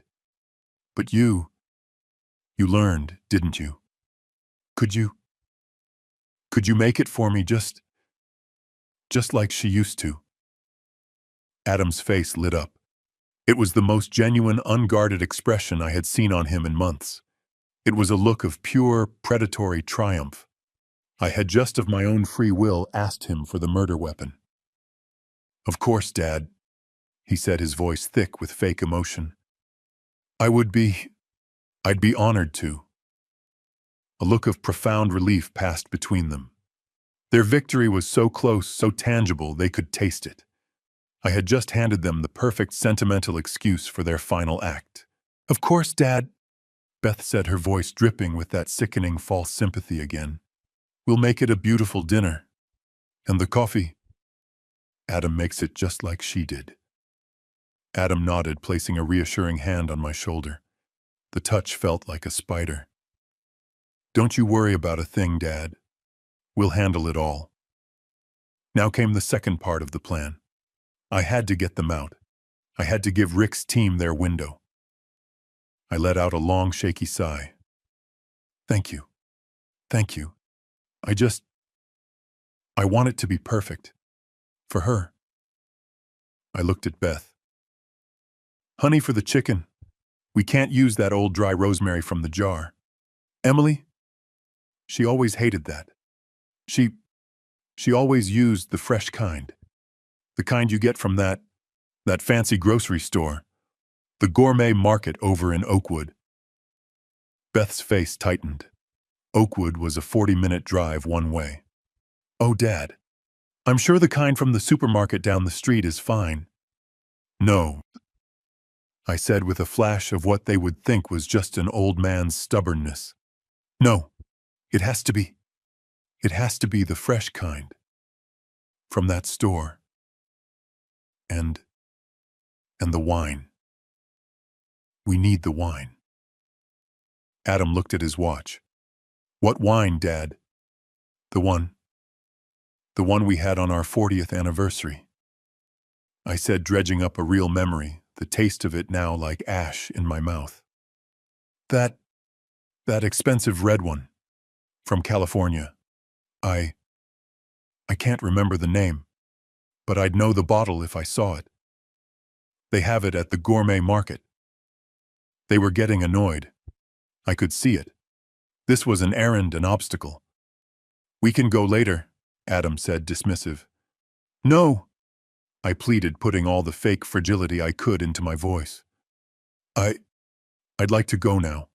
I need to get out of this house, please. I don't think I should drive, son. I'm too shaky. I don't want to be alone. Not right now. Please, can't we just go together? Like a family." I hated myself for saying it. Like a family. Adam and Beth exchanged a long, silent look.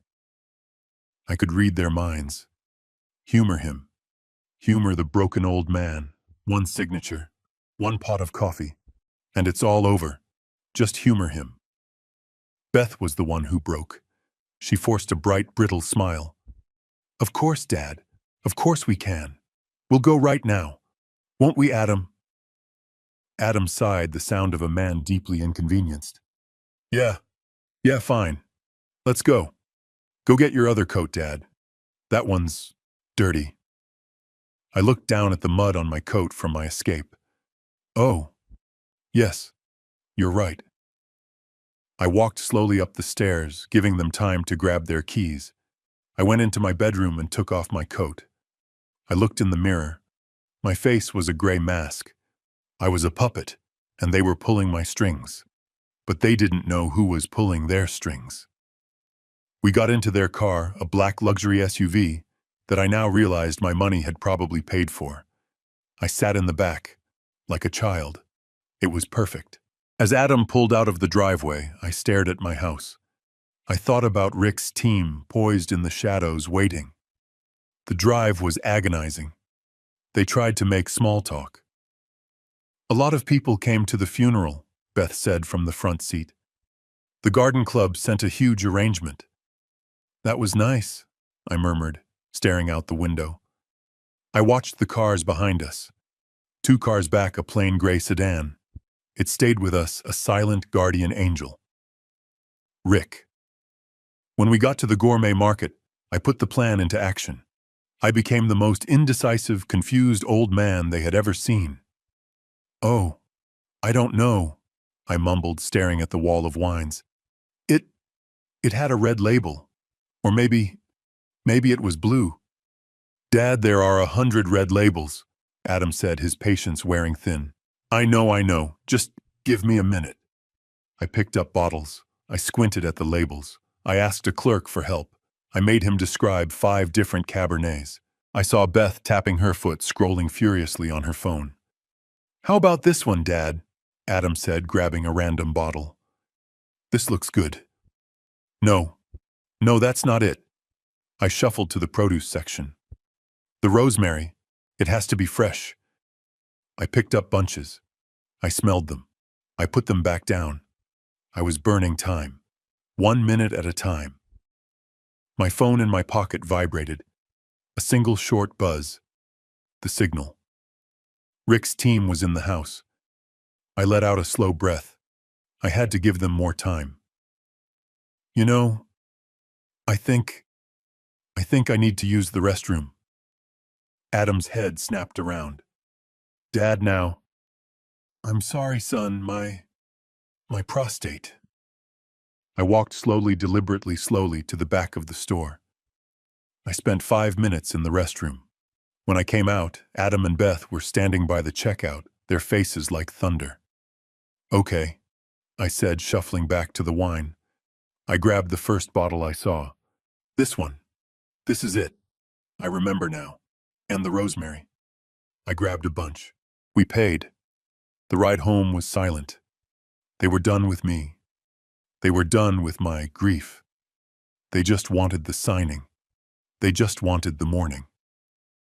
As we pulled onto our street, I saw it. A white cable TV van was parked across from my house. It wasn't the police van Rick mentioned, but it was a van. I felt a jolt of panic. Was that them, or just a cable van? No. Rick said the police would be in the neighbor's house. The van was his team, the surveillance van. They were in place. We pulled into the driveway. We walked back into the house. It was exactly as we had left it. Not a cushion out of place. Not a speck of dust. But I knew. It was different. The clock on the microwave, the smoke detector in the ceiling, the vent hood. They were all watching. "Thank you, children," I said, my voice trembling, and this time it was absolutely real. This means so much to me, that you would do this." Beth managed a smile. "Of course, Dad. It's the least we can do." She put the groceries on the counter, her hands already reaching for the chicken. "Now, let's get started on this dinner," she said, her voice full of false cheer. "Tomorrow is a big day." I just nodded, my heart feeling like a trapped bird. "Yes," I said. "It is." I didn't sleep. Not 1 minute. I sat in that recliner all night, the house silent, knowing that Rick's team had come and gone while I was out. The house felt violated, watched. I could feel the cold, unblinking eyes of the cameras in the smoke detector in the microwave clock. Under my shirt, the small hard circle of the microphone button Rick had taped to my chest felt heavy like a medal for a battle I hadn't yet survived. I was a 70-year-old decoy in my own home. At 7 a.m. I heard them. Footsteps on the stairs from the garage apartment. They were awake. They were coming. My heart began a low, painful drumming against my ribs. Be broken. Be manageable. I forced myself up, splashed cold water on my face. The man in the mirror was a ghost. Pale eyes red-rimmed and wide with terror. "For Emily," I whispered to the reflection. "For Emily." I shuffled into the kitchen, putting on the performance of a man hollowed out by grief. They were already there. Beth was at the counter, humming, just as Emily had said. Adam was at the table, scrolling through his phone. They looked up when I entered, their faces bright and expectant. They were actors, too. "Dad," Adam said, standing up, his voice full of fake concern. "You're up." Did you get any sleep at all? I let my shoulders slump. I shook my head, avoiding his eyes. No, son. Not really. I kept thinking about your mother. Of course you did, Beth said, gliding over, patting my shoulder. Her touch was repulsive. It's going to be hard for a while, but that's why we're here. To take care of you. To take care of me. The euphemism made me sick. This was it. The moment. I looked up, my voice trembling. I'm so tired, I whispered. I feel so cold. Adam, I would really love that cup of coffee now. Adam's face lit up. It was the same look of pure, unguarded triumph I had seen last night. He had taken the bait. Of course, Dad. Right away. You just sit there. I'll fix it just the way Mom used to. He went to the counter. He pulled down my mug, the heavy ceramic one. Beth moved to stand beside him, leaning against the counter, a casual partner in the crime. I watched them. My heart was in my throat. The cameras were watching. Rick was watching. Beth reached into the pocket of her pink silk robe, the same one from the surveillance video. She pulled out the small, dark glass vial. Don't forget Dad's vitamins, she said, her voice light and playful, loud enough for me to hear. We need him to get his strength back, to feel better after all this. Right, Adam said. He took the vial from her. I watched, my breath frozen in my chest, as my son unscrewed the black cap. He glanced over his shoulder. I quickly looked down at my hands, pretending to be lost in my own sad world. I heard it. A sound that pierced the quiet hum of the refrigerator. Tap, tap, tap. 3 precise taps of the vial against the rim of the machine's water reservoir. The white powder drifted down, invisible, dissolving instantly. He was poisoning me. Right there in the open 10 feet away. He was murdering his father, just as he had murdered his mother. He stirred the water with a long spoon before pressing the brew button. The machine gurgled to life, a sickening, familiar sound. A death rattle. Beth smiled at me. See, Dad? We'll take care of everything. The coffee finished brewing. The smell of the dark roast, the smell I used to love, now smelled like arsenic. It smelled like the grave. Adam poured the black steaming liquid into my mug. He brought it over. He set it down in front of me on the kitchen table. Here you go, Dad, he said, his voice soft. Drink up. It'll make you feel better. I stared at the cup. It was a cup of death. Steam rose from it in lazy, inviting curls. My hand was shaking. This was not an act. I was terrified. My entire body was screaming, no. Run! But Rick's voice was in my head. We need the chain of custody. We need the act. I had to spill it. I couldn't drink it, but it had to look real. I reached for the mug, my hand trembling violently. My fingers twitched as they gripped the heavy ceramic handle. I brought it up halfway to my lips, and then I let my wrist collapse. Oh, I cried out, a genuine high-pitched gasp of panic.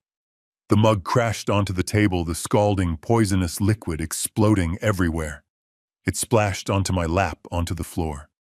It was a huge, undeniable, table-soaking mess. Oh God, I'm so sorry, I yelled, jumping up, batting at the hot liquid on my pants. I don't know, at my hands. They're shaking so badly. I'm so clumsy, I've ruined it. Silence. I looked up.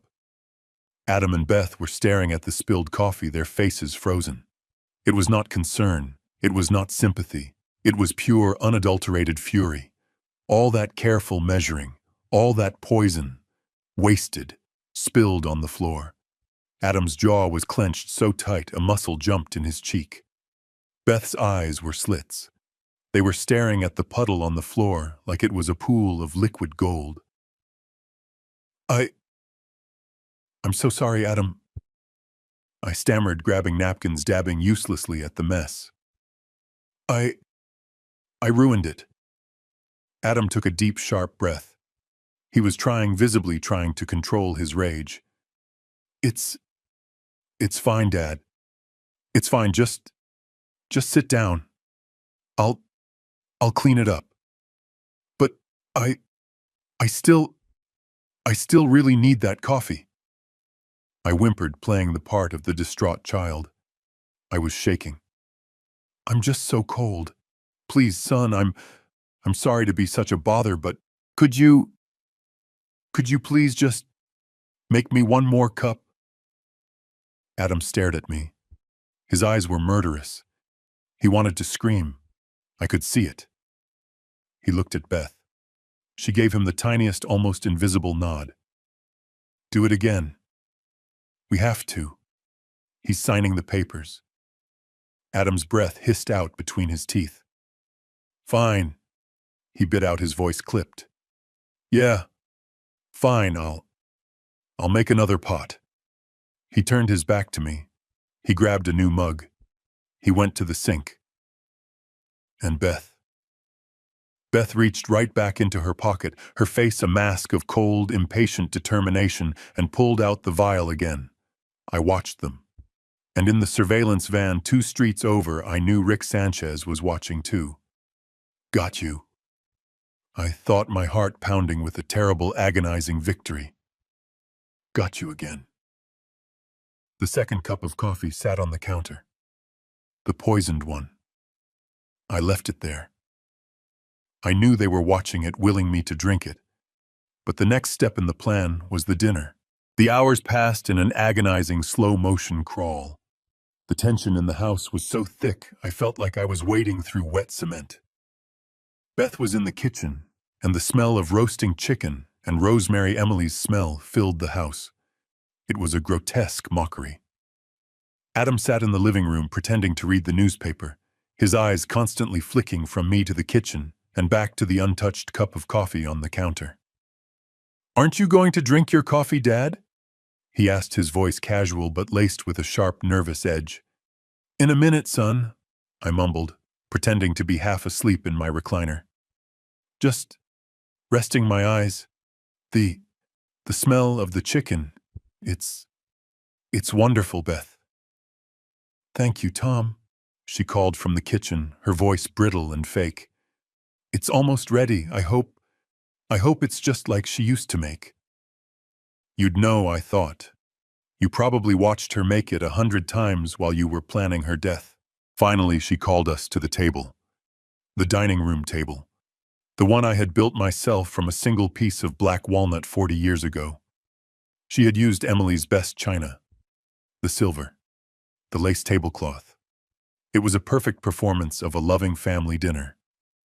I sat at the head of the table. They sat on either side. We looked like a normal family. The food was food. I moved it around my plate. I couldn't swallow. My throat was clamped shut. To fill the silence, I did what Rick had told me to do. I talked. I started, my voice hoarse. I remember the day Adam was born. Your mother, she was so strong. She held him up and she said, "He has your hands, Tom. He's going to build things." Adam froze his fork halfway to his mouth. He looked at me, his eyes dark. And I continued pushing on. I remember our 40th anniversary, when we drank that wine. She laughed so hard she cried. She said she wished we had another 40 years. Dad, Adam said, his voice sharp. Don't do this to yourself. He's right, Tom, Beth said, her smile tight. There's no point dwelling on the past. We have to, look forward. We have to handle the future. There it was. The impatience. The dinner was over. The performance was done. You're right, I said, letting my shoulders slump in defeat. You're right. It's just hard. Let's just get it over with. The relief on their faces was disgusting. It was instant. "I'll get the papers," Beth said, springing up from the table, her plate still half full.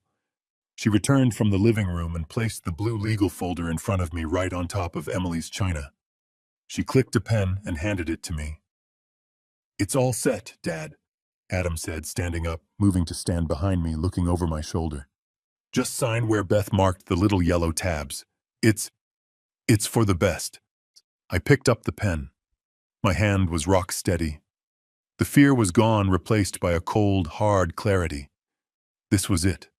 The cameras were watching. The microphones were listening. Rick was listening. I held the pen over the first signature line. I looked at Adam's reflection in the dark dining room window. I looked at Beth, who was watching me with a greedy, hawk-like intensity. "Before I sign," I said, my voice suddenly loud and clear in the quiet room. They both froze. My tone had changed. The broken, grieving old man was gone. "Dad," Adam said, his voice cautious. I set the pen down. "I just want you to know something. Both of you." I turned my head and looked up at my son. "Your mother, Emily, she knew." Beth let out a short, nervous laugh, a high-pitched ha. Knew what, Tom? Knew that we're here to help you. She knew." I repeated, my voice like ice. I looked from her to Adam. "She knew you were stealing from me. She knew about the gambling debts. She knew about the poison." The color drained from Beth's face. She looked like she had been slapped. Adam just stared at me, his expression unreadable, but his eyes were suddenly cold. "Dead. Dad," he said, and it was almost a chuckle. "What are you talking about?" You're confused again. The grief, it's making you paranoid. Just sign the papers, Dad. We'll talk about this later." He reached out his hand, moving to point at the signature line, trying to regain control. I stood up, knocking my chair backward. "She knew," I roared, my voice bouncing off the walls of my own home, "that you were killing her." The silence that followed was absolute. It was the sound of the world ending. Beth's face contorted, not in guilt, but in pure animalistic terror. Adam didn't look scared. He looked furious. He looked trapped. You crazy, old fool." He snarled, his mask of the loving son completely evaporating, replaced by the monster underneath. He wasn't lunging for me. He lunged for the papers on the table, trying to grab the evidence. "Now!" I bellowed the signal word, the word of release. The front door and the back door exploded open at the same instant. The house filled with bodies with dark blue uniforms, with guns drawn. "Police, don't move, hands in the air." Beth let out a single piercing shriek that shattered the air. She stumbled backward, tripping over the dining room rug and crashing into the china cabinet, sending Emily's precious plates smashing to the floor. Adam spun around, his eyes wide, looking for an escape.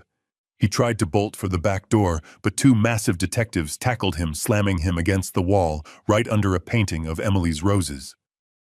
"Adam Harrison, Beth Harrison," a detective I'd never seen before shouted, his voice booming through my house. "You are under arrest for the murder of Emily Harrison and the conspiracy to murder Thomas Harrison." "No, no!" Beth was sobbing on the floor, a hysterical, incoherent mess. "It was him. He made me. It was his idea. He said he'd—" Adam was silent, his face pressed against the drywall, his hands being yanked violently behind his back. Rick Sanchez walked calmly through the chaos. He wasn't in uniform. He just looked satisfied. He ignored the screaming, ignored Adam, and walked straight into the kitchen. He returned a moment later. He was holding a clear, sealed evidence bag. Inside it was the second coffee mug, the full one, the one Adam had just poured, the poison. He held it up high so I could see it. "We have it all, Tom," he said, his voice grim but loud enough for everyone to hear. "We have the video, we have the lab reports, and now we have this." He looked at Adam, who was twisted in the grip of the officers, his face a mask of disbelief and pure venomous hatred. Hatred for me. "You should have known," Rick said to him, his voice flat. "You never underestimate a clueless old man." The world dissolved into a chaos of shouting, crashing, and flashing blue and red lights. My house, my quiet, safe, familiar house, was suddenly filled with strangers in uniforms. They were barking into radios, bagging evidence, photographing everything. They were putting yellow crime scene tape across my front door. Beth was still on the floor, her shrieks turning into gulping, hysterical sobs as a female officer cuffed her hands behind her back. "It wasn't me. It was him. He told me he said he'd kill me if I didn't. He made me ask him, ask Adam." Adam said nothing. He was silent, his face pressed against the drywall I had painted myself. The only sound he made was a low, animalistic grunt as the officers yanked him to his feet. He turned his head as they led him past me, and the look in his eyes, it wasn't guilt. It wasn't remorse. It was pure, black, bottomless hatred. It was the look of a predator whose prey had just impossibly fought back. He wasn't sorry. He was just angry that I hadn't died. I felt a hand on my elbow. I flinched, but it was Griffin Thorne. His face was pale, but his eyes were firm. "It's over, Tom," he said, his voice low but clear over the noise. "It's done. You're safe." But I didn't feel safe. I felt empty, hollowed out. I had just sent my only son to prison for murdering my wife. "Sir," a detective said, approaching me, We can't let you stay here. The house is an active crime scene. We have to seal it." "Seal it?" I looked around, dazed. My coat was still in the living room. Emily's picture was on the mantel. I have nowhere to go." "Yes, you do," Thorne said, his hand gripping my arm tighter. "You're with me." He steered me out of the house, past the flashing lights, past the neighbors who were starting to peek out their windows, their faces pale with shock. He led me to his car, a sleek black Mercedes that purred to life. I got in. I didn't look back. I couldn't. I watched in the side mirror as my home, the physical manifestation of my entire 45-year marriage, disappeared behind a wall of yellow tape. We drove in silence. I didn't know where we were going. I didn't care. I just stared at the passing streetlights. Thorne took me to a hotel downtown. Not a hotel, a palace. All glass and polished marble with men in uniforms opening the doors. He checked me in using his own credit card. He rode the elevator up with me to a suite on the 32nd floor. It was bigger than my house. "You'll be safe here," he said, handing me the key card. "No one knows you're here. Rick has already spoken to the police. No press, no one. Just rest, Tom, if you can." I walked into the room. It was cold, impersonal, a bed that had never been slept in. I sat on the edge of it. The silence was as deafening as the chaos had been. It was over, and I was completely, utterly alone. The next few days were a blur. I don't remember sleeping. I don't remember eating. Griffin sent up food. I think I pushed it around a plate. Rick Sanchez came by once in his leather jacket, looking completely out of place in the luxury suite. He told me the forensics had come back. The second cup of coffee. The one I almost drank. It was loaded with enough arsenic to kill a horse. The first cup, the one I'd spilled, was just as bad. They were both lethal. They had wanted me dead. That morning. Then 3 days later, Griffin called. "Tom, I'm in the lobby. I'm bringing someone up. It's time." He arrived with a woman. She was in her 50s, sharp with dark hair pulled back in a severe bun, and intelligent, focused eyes behind stylish glasses. She wore a perfectly tailored navy blue suit. She radiated a kind of calm, ruthless competence. "Tom Harrison," Griffin said, "this is Ms. Nina Ramirez. She's the best trial lawyer I know. She's your new lawyer, and she's going to handle everything from here on out." Ms. Ramirez shook my hand. Her grip was firm. "Mr. Harrison," she said, her voice clear and precise, "please sit down. What I have to say is complicated." I sat. Griffin stood by the window, his arms crossed. "The police have taken formal statements from both Adam and Beth." She began, opening a sleek leather briefcase. She pulled out a file. "And," I asked, my voice barely a whisper. "And," she said, "it is exactly the mess we expected. They are turning on each other, viciously." She put on her glasses and read from a page. "Beth Harrison's official statement is that she was a terrified, abused wife.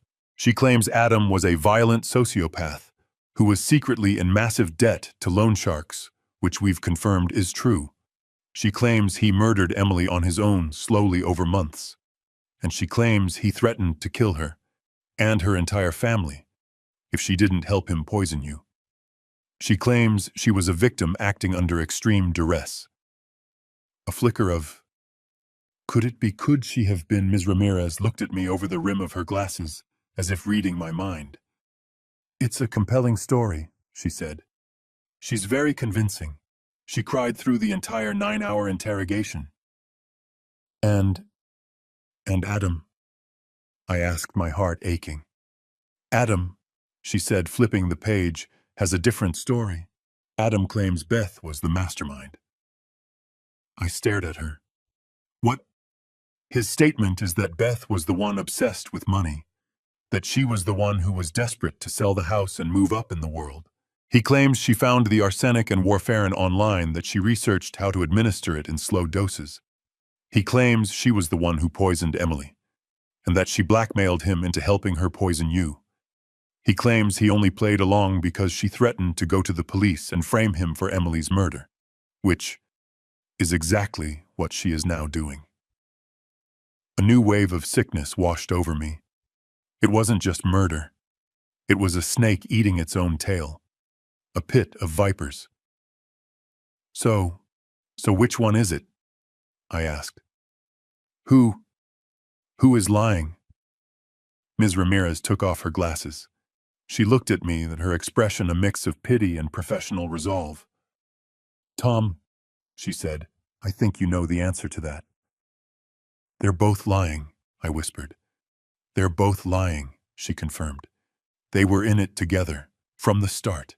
They are a team, but now the team has broken, and they will say anything to save themselves, including destroying each other.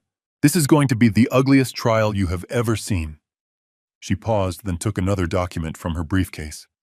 "But Tom," she said, her voice dropping, "that's not why I'm here. Their infighting is predictable. The reason I'm here, the reason this is so much more complicated, is because of this." She slid the blue folder across the table. The folder from my house. The one they had tried to make me sign. "We analyzed the documents, Tom. The police analyzed them." She looked at me, her eyes full of a new, different kind of horror. "It's not a power of attorney. It's not about selling the house." "Then, what is it, Tom?"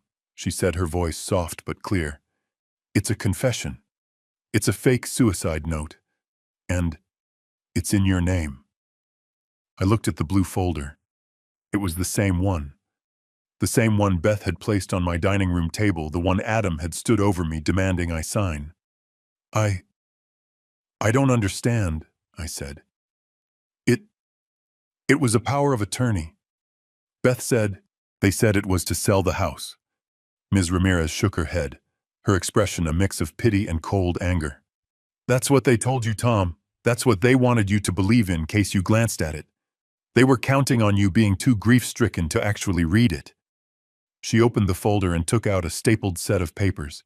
She handed me a photocopy, keeping the original now in an evidence bag. "Read it," she said. I took the pages. My hands were steady now, replaced by a strange, cold numbness. The document was titled, "My Final Confession and Testament." My blood went cold. I started to read. The words were simple typed, but the language was... it was flowery. It was Beth's voice. I could hear her writing it. "To whom it may concern." I read on my eyes, scanning the lines, my brain struggling to process the grotesque lie. I cannot live with the guilt any longer. For months, I have carried a terrible secret. I discovered that my beloved wife, Emily Harrison, was not the woman I thought she was. She had been embezzling. Embezzling. The word tore out of me, a hoarse, incredulous laugh. Emily. Emily was the most honest person I have ever known. Griffin Thorne said so himself. This is insane. Keep reading, Tom. Ms. Ramirez said, her voice quiet. Embezzling hundreds of thousands of dollars from her employer, Mr. Thorne. When I confronted her, she laughed at me. She said she was tired of living a simple life. I snapped. I couldn't let her destroy our family's name. I looked up at Ramirez, speechless. "It goes on," she said. I forced my eyes back to the page. I gave her an overdose of her medication. I just wanted her to stop. I didn't mean to, but she died. I killed my Emily, and now the guilt is too much to bear. I cannot live with what I have done.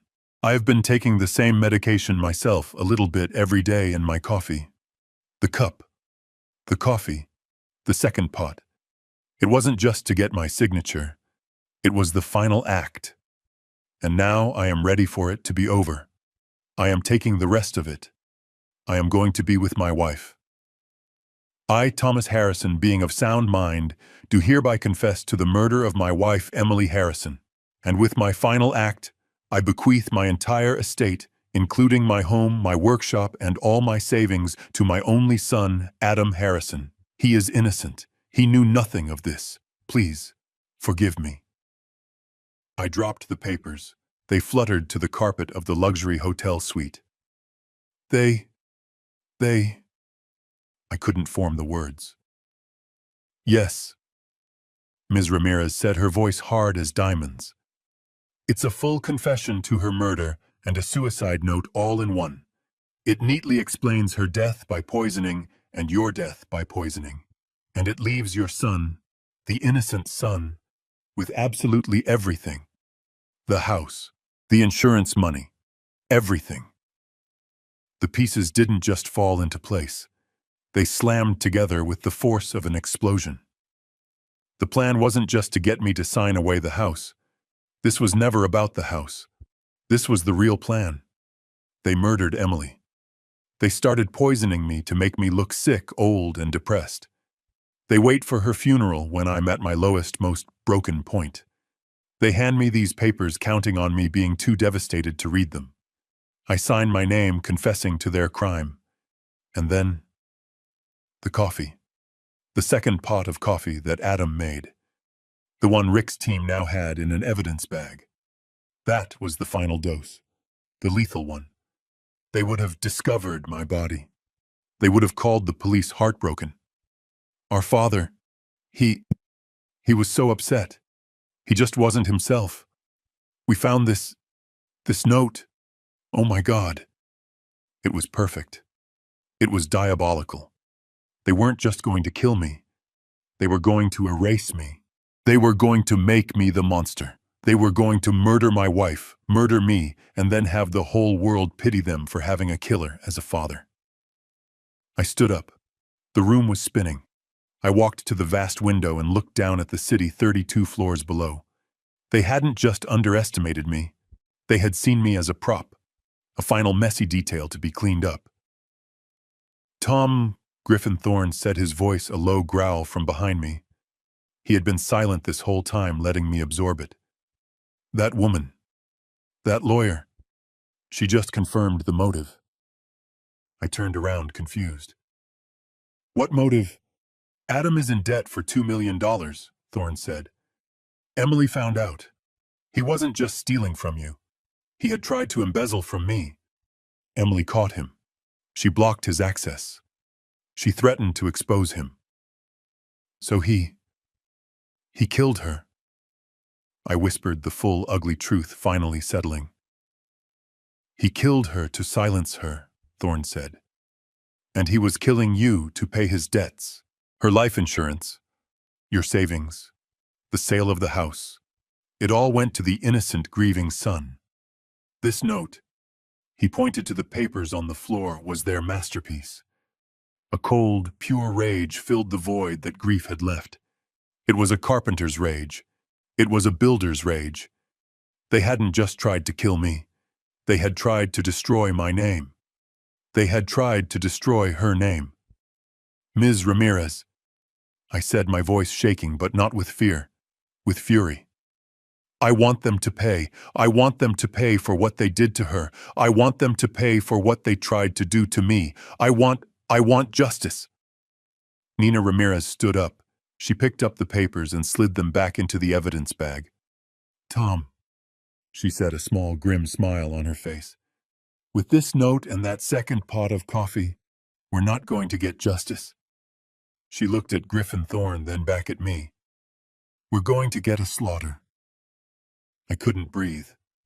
The air in the luxury suite was too thin, too cold. The words on the page. I, Thomas Harrison, do hereby confess to the murder of my wife. They weren't just killing me. I whispered, the paper trembling in my hand. I looked up at Ms. Ramirez, my mind struggling to comprehend the sheer diabolical complexity of it. They were going to frame me. For her murder. Yes, Nina Ramirez said, her voice quiet but unforgiving. It's not just a suicide note, Tom. It's a confession. They were going to kill you with that final lethal pot of coffee. They would have placed this signed confession next to your body. They would have called the police, heartbroken to discover that their grieving father had snapped. Griffin Thorne, who had been standing by the window like a stone statue, finally spoke. His voice was a low, dangerous rumble. Why, in God's name? Why? The money, just the house, it's monstrous. Why go to such lengths? Why not just poison him and make it look like a heart attack too? Because Miss Ramirez said, her professional calm returning, a simple heart attack wouldn't solve their real problem. She looked at me, and her eyes softening for just a second before hardening again. Tom, the why is the ugliest part of all. It's not about the house, Finn. It was never just about the house. It was about this. She pointed to a figure on a separate report Rick had provided. $2 million. Adam was $2 million in debt. I stared at the number. 2 million, but how I knew he had some credit card bills. Not credit cards, Tom, Ramirez said gently. Loan sharks. We pulled his financials. He's been living a lie for at least 5 years. He's a severe gambling addict. Online poker, offshore sports betting. He lost everything. She took a breath. And everything included your money. I felt the blood drain from my face. My savings, my retirement. He's been embezzling from you for those 5 years, she said, her voice flat. The accounts you gave him to manage, he's been systematically draining them, forging your signature, taking out loans in your name, covering his losses, then losing that too. Your entire life's savings, Tom. It's gone. He lost it all. I understood. The power of attorney they wanted me to sign. It wasn't just to sell the house. It was to get legal control of the accounts he had already emptied, to cover his tracks. But, Emily, I stammered, my mind still catching up. Why kill Emily? Because Emily was the firewall, Griffin Thorne said, his voice raw with a new understanding. She wasn't just his mother. She was my chief accountant. She was the best. Ramirez nodded. Adam got desperate. His investments weren't paying off, and the loan sharks were threatening him. So he got greedy. He tried to get into Thorne's company accounts. He tried to embezzle from Griffin. And that, she said, tapping the file, is what sealed Emily's fate. She caught him, I whispered. It all made a horrible, perfect sense. She was the only one who could catch him. She caught him red-handed, Ramirez confirmed. She confronted him. We believe she gave him an ultimatum: tell your father and get help or I'm going to the police. She thought she was giving her son a chance at redemption. Griffin's fist clenched. And instead she signed her own death warrant. He couldn't let her talk. Silencing her became his #1 priority. So he and Beth, they started poisoning her. I said the words tasting like poison themselves. Yes, slowly, patiently, Ramirez said. But that only solved one problem. It silenced Emily. It didn't solve the $2 million debt. In fact, it made it worse. Now he had a murder to cover up and he was still broke. She leaned forward, her eyes locking onto mine, explaining the final twisted logic of the plan.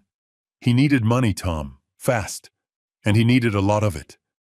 Where was the money? Emily's life insurance.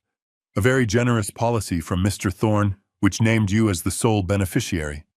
And your estate, the house, the workshop, and the savings he had already stolen and needed to replace. I saw it. A dark, horrifying puzzle. But if I'm the beneficiary, and he's in debt, he'd have to kill me too. Exactly, Ramirez said. But he couldn't just kill you both. 2 natural heart attacks, one right after the other. After the chief accountant discovered embezzlement, it would trigger a massive investigation. He'd be the prime suspect. No, he needed a story. A neat, tidy story that explained everything. She pointed to the suicide note on the floor. And that is his story. It's the only plan that works. Emily, the criminal, is silenced. You, the grieving, murderous husband, are silenced, and you take the blame for her death. And Adam, the poor, innocent, heartbroken son, inherits everything. The house, the insurance policy, and the suicide note perfectly explains away the $2 million in missing funds, as your gambling debt's not his. It was the perfect final betrayal. I just sat there, hollowed out. My son. He hadn't just seen me as a father. He had seen me as a problem to be solved, a loose end to be tied up, a payout. The 6 months that followed were a different kind of hell. The luxury hotel suite Griffin Thorne had provided became a gilded cage. I was a ghost in a rich man's room waiting. I wasn't a husband anymore. I wasn't truly a father. I was a witness. Ms. Ramirez and her team were ruthless. They prepared for war. They exhumed Emily's body. The full autopsy confirmed what Rick's lab reports had shown. It was undeniable. Chronic systematic arsenic and warfarin poisoning. The media exploded. The suburban poisoners. The son who murdered his mother. They camped outside the hotel, outside my sealed-off house. I became a recluse. I just sat by the window watching a city I didn't belong to, waiting for the day I would have to face him. That day came. The courtroom was a circus. Every seat was packed with the morbidly curious, with reporters scribbling furiously. I saw them as I walked in, flanked by a U.S. Marshal, Adam and Beth. They sat at the defense table, separated by their legal teams. 6 months in jail had changed them. Beth was thin, pale, her expensive hair now stringy and dark at the roots. She stared at her lap, trembling. Adam was gaunt, his eyes sunken, but he wasn't trembling. He was rigid. He watched me walk past, and his eyes, they were still cold, still full of that terrifying reptilian anger. The prosecution calls Thomas Harrison to the stand. My footsteps echoed in the silent room. I walked past my son. I could smell the stale sweat of the holding cell on him. I sat in the witness box. I took the oath. Nina Ramirez stood.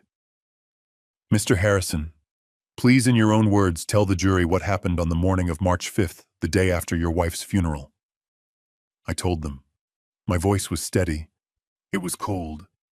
It didn't feel like my own. I told them about waking up. I told them about asking for the coffee. I told them about spilling the first cup. I told them about begging my son, begging him, to make me another. Then it was Adam's lawyer's turn.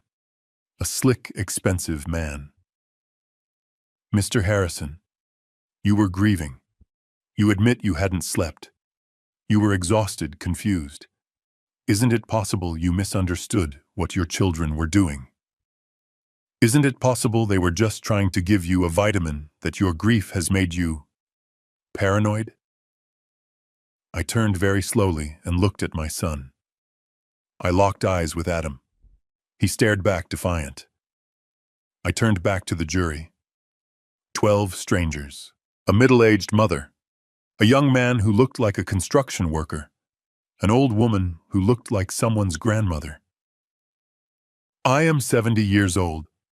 I said, my voice clear and carrying to every corner of the silent room. I lost my wife of 45 years, and I lost my only son. I paused, letting the words hang. But I didn't lose my son today. I didn't lose him when he was arrested. I pointed at Adam. I lost him the moment he decided that $2 million in gambling debts was worth more than his mother's life. I lost him the moment he looked at his grieving father and didn't see a man to comfort, but a payout to be collected. The prosecutor stood up. Your Honor, the prosecution would now like to play Exhibit 47, the video recovered from the kitchen surveillance system. The lights in the courtroom dimmed. A massive screen flickered to life. And there it was. My kitchen. My home. The entire courtroom watched in absolute horrified silence. They saw Beth in her pink robe hand Adam the dark glass vial. They heard her light, cruel voice captured by the button on my shirt. Don't forget Dad's vitamins. We need him to get his strength back. They watched my son, my Adam, tap the white powder into the coffee machine. Tap, tap, tap. A woman in the jury box let out a strangled gasp and put her hand over her mouth. They watched me spill the first cup. They heard my frantic fake apologies. They heard me, the confused old man, beg my son to make me another. And then they watched Adam, his face tight with impatience, do it again. The video ended. The lights came up. The silence was absolute, broken only by a single sound. A wail. It wasn't a sob. It was a raw animal shriek of pure terror. It was Beth. She lunged forward, clawing at the table, her eyes rolling back in her head. It was him! She screamed, pointing at Adam. It was all him. He made me. He told me. He told me he'd kill me too. He said it was just vitamins. I didn't know. She collapsed, babbling hysterically, confessing everything, admitting to the arsenic, the warfare and everything, trying to save herself. It took the jury 45 minutes. We stood for the verdict. On the charge of murder in the first degree of Emily Harrison, how do you find guilty? Beth slumped, her wails cut off as if her strings had been cut. On the charge of conspiracy to commit murder in the first degree of Thomas Harrison, how do you find guilty?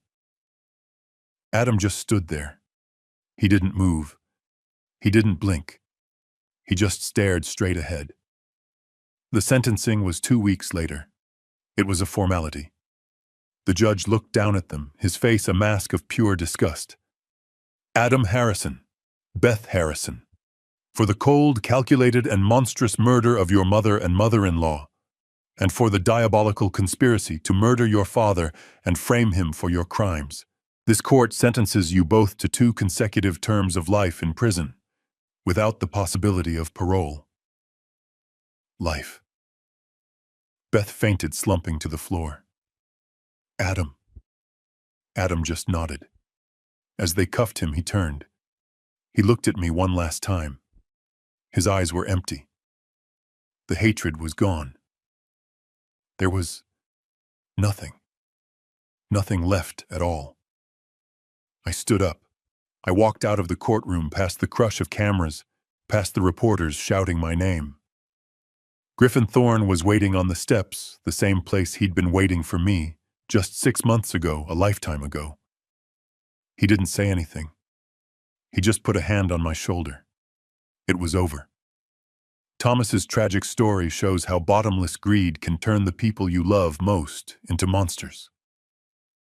Blinded by a $2 million debt, Adam and Beth ruthlessly murdered Emily and meticulously plotted to murder their own father. They saw him as a clueless old man, easy to manipulate, but they fatally underestimated the wife and mother who used her dying breaths to save her husband. The lesson is clear.